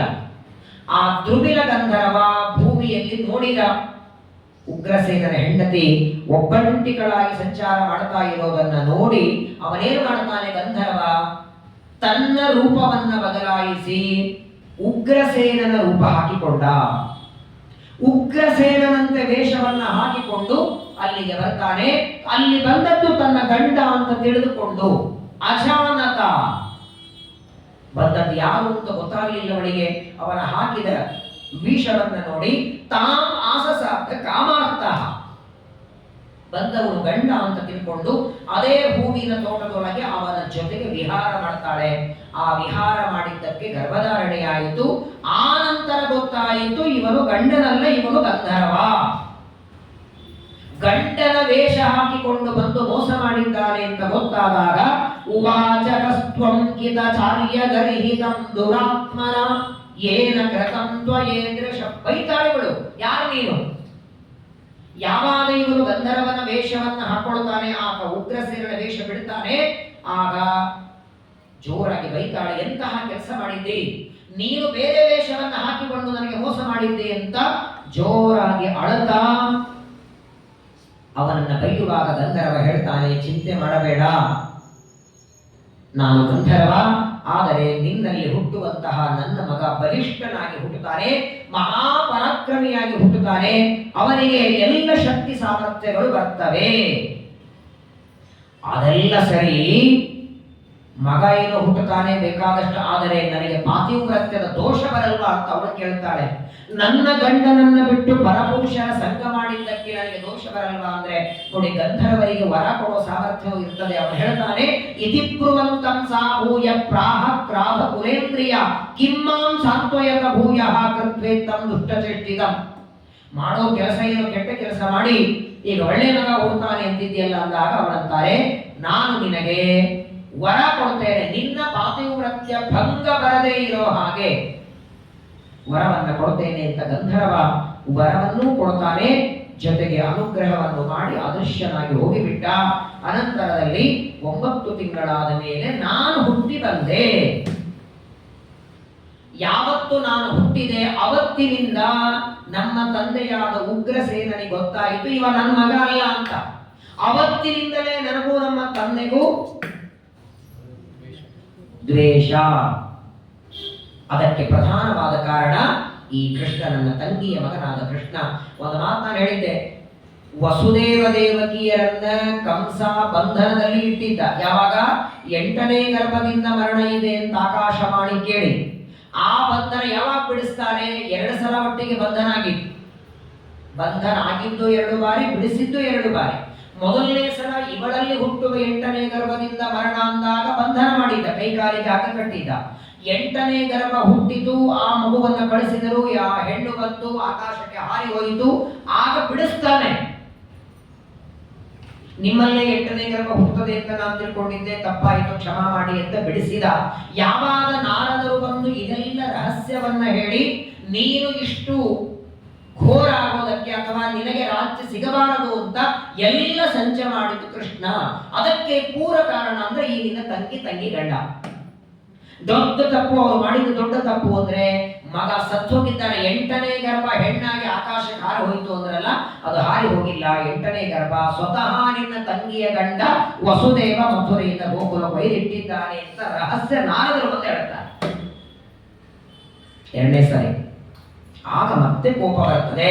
2ನೇ ಬಾರಿ ವಸುದೇವ ದೇವಕಿಯರನ್ನ ಮತ್ತೆ ಬಂಧನದಲ್ಲಿ 8ನೇ ಶತ್ರು ಸತ್ತೋಯಿತು ಅಂತ ಸುಳ್ಳು ಹೇಳಿರಿ, ಅವನಿಗೆ 8 ವರ್ಷದವಾಗಿದ್ದಾನೆ, ಅವನನ್ನ ಬಂಧನದಲ್ಲಿ ಇಡ್ತಾರೆ. ಆ 2ನೇ ಬಾರಿ ಬಂಧನದಲ್ಲಿ ಇಟ್ಟಾಗ ಕಂಸನ ಸಂಹಾರ ಮಾಡಿ ಬಂದ ಮೇಲೆ ಬಿಡಿಸ್ತಾನೆ ದೇವರು. ಒಟ್ಟಾರೆ 2 ಬಾರಿ ಬಂಧನದಲ್ಲಾಗತ್ತೆ. ಮೊದಲು ನಾರದರು ಹೇಳಿದ ತನ್ನ ಜನ್ಮ ರಹಸ್ಯವನ್ನ ಹೇಳಿ ಕಂಸ ಹೇಳ್ತಾನೆ, ಏನಾದರೂ ಉಪಾಯ ಮಾಡಿ ಸಾಕಿನ, ಇಷ್ಟೊಂದು ದೈತ್ಯರನ್ನು ಕಳಿಸಿದೆ ಗೋಕುಲಕ್ಕೆ, ಪೂತನೆಯನ್ನ ಆರಂಭ ಮಾಡಿ ಒಬ್ಬರ ಇಬ್ಬರ 100 ಜನರನ್ನ ಕಳಿಸಿದೆ, ಯಾರು ಬರಲಿಲ್ಲ. ಇವತ್ತು ಕೆಲಸ ಮಾಡೋಣ. ನಾರದರು ಹೇಳ್ತಾರೆ ಕಂಸನಿಗೆ, ಕೃಷ್ಣನನ್ನ ಕೊಲ್ಲುವ ಅಪೇಕ್ಷೆ ಇದ್ರೆ ಇನ್ನು ಮೇಲೆ ದೈತ್ಯರನ್ನ ಅಲ್ಲಿ ಕಳಿಸಬೇಡ, ಅವನನ್ನ ಇಲ್ಲಿ ಕರೆಸು. ಏನಿದ್ರು ನಿನ್ನ ದೇಶದಲ್ಲಿ ನಿನ್ನ ರಾಜ್ಯದಲ್ಲಿ ನಿನಗೆ ಶಕ್ತಿ ಹೆಚ್ಚಲ್ವೇ, ಕೃಷ್ಣನನ್ನ ಇಲ್ಲಿ ಕರೆಸಿದಿ ಅಂದ್ರೆ ಅವಶ್ಯವಾಗಿ ಕೊಲ್ಲಬಹುದು. ಹೆಂಗ್ ಕರೆಸೋದು ಅಂತ, ನಿಮ್ಮನ್ನು ಕೊಲ್ಲಬೇಕಾಗಿದೆ, ಇಲ್ಲಿ ಬನ್ನಿ ಅಂತ ಹೇಳೋದ. ನಾಳೆ ದಿನ ನಿಮ್ಮನ್ನ ಹೊಡೆಯೋ ಕಾರ್ಯಕ್ರಮ ಇಟ್ಕೊಂಡಿದ್ದೇವೆ, ದಯಮಾಡಿ ಸಕಾಲಕ್ಕೆ ಬರಬೇಕು. ನೀವು ತೀರ್ಥ ಪ್ರಸಾದಕ್ಕೆ ಬರಲ್ಲ, ಹೊಸ್ಕೊಳ್ಳಿಕ್ಕೆ ಯಾರು ಬರ್ತಾರೆ? ಹೆಂಗೆ ಕರೆಯೋದು? ಕೃಷ್ಣ ಬಲರಾಮರನ್ನ ಇಲ್ಲಿ ಕರೆಸೋದು ಹೇಗೆ ಅಂದಾಕ್ಷಣ ನಾರದರಂತಾರೆ, ಒಂದು ಬಿಲ್ಲು ಹಬ್ಬ ಮಾಡು, ಧನುರ್ಯಾಗ ಅಂತ ಮಾಡು. ಆ ಧನುರ್ಯಾಗಕ್ಕಾಗಿ ತಂಗಿ ಮಕ್ಕಳನ್ನ ಕರೆಯುವಂತಹ ಒಂದು ಪತ್ರವನ್ನ ಬರೆದು ಯಾರ ಮುಖಾಂತರ ಕಳಿಸಿಕೊಡು, ಕೃಷ್ಣ ಬಲರಾಮರು ಬರ್ತಾರೆ ಎಂದಾಕ್ಷಣ ನಾರದರ ಮಾತನ್ನ ಕೇಳಿ ಕಂಸ ಪತ್ರವನ್ನ ಬರೀತಾನೆ. ಕೊಡಬೇಕು ಯಾರ ಕೈಯಲ್ಲಿ? ಕೃಷ್ಣ ಬಲರಾಮನನ್ನ ಕರ್ಕೊಂಡು ಬರ್ಬೇಕಲ್ಲ, ಸುಮ್ಮನೆ ಯಾರು ಹೋದ್ರೆ ಬರಲ್ಲ. ಅವರು ಗೊತ್ತಿದೆ, ಕಂಸ ಕರೆದಿದ್ದಾರೆ ಅಂದ್ರೆ ಏನೋ ಸೊಂಚ ಹಾಕ್ತಾರೆ ಅಂತ ಗೊತ್ತಲ್ವಾ? ಶತ್ರುಗಳು ನಿಮ್ಮ ಊಟಕ್ಕೆ ಅಂತ ಕರೆದಿದ್ದಾರೆ ಅಂದ್ರೆ ಭಯ ಆಗಲ್ವ ನಿಮ್ಗೆ? ಅವ್ರು ಎಂದೂ ಕರೆದೇ ಇದ್ದವರು ಕರೆದಿದ್ದಾರೆ ಅಂದ್ರೆ ಏನೋ ಇದೆ. ಹಂಗೆ ಬಿಲ್ಲು ಹಬ್ಬಕ್ಕೆ ನಮ್ಮನ್ನ ಕಂಸ ಆಮಂತ್ರಣ ಕೊಡ್ತಿದ್ದಾನಂದ್ರೆ ಒಳಗೊಂದೇನೋ ಇರುತ್ತೆ. ಆದರೆ ಆಮಂತ್ರಣ ನೋಡಿ ಬರೋದಿಲ್ಲ ಅಂತ ಕೃಷ್ಣ ಅನ್ನಬಾರ್ದು. ಹಾಗಾದ್ರೆ ಏನ್ ಮಾಡ್ಬೇಕು? ಅವನು ಯಾರ ಮೇಲೆ ಹೆಚ್ಚು ಪ್ರೀತಿ ಮಾಡಿದ್ರು ಅವರನ್ನು ಕಳಿಸ್ಬೇಕು.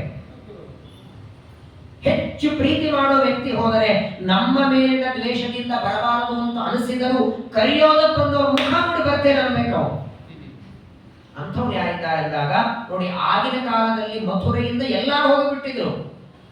ಆಗ ಉಳ್ಕೊಂಡದ್ದು ಒಬ್ಬನು ಶ್ವಫಲ್ಕನ ಮಗ, ಅಕ್ರೂರ, ಮಹಾಸಾತ್ವಿಕ, ಪರಮ ವಿಷ್ಣು ಭಕ್ತ, ದೇವರಿಗೆ ಅತ್ಯಂತ ಪ್ರಿಯನಾದ ವ್ಯಕ್ತಿ ಅಕ್ರೂರನನ್ನ ಕರೆದು ಕಂಸ ಹೇಳ್ತಾರೆ, ಈಗಿಂದೀಗ ಮಥುರಾ ಪಟ್ಟಣಕ್ಕೆ ಹೋಗಿ ಗೋಕುಲಕ್ಕೆ ಹೋಗಿ ಕೃಷ್ಣ ಬಲರಾಮನನ್ನ ಕರ್ಕೊಂಡು ಬರಬೇಕು ಅಂತಾನೆ.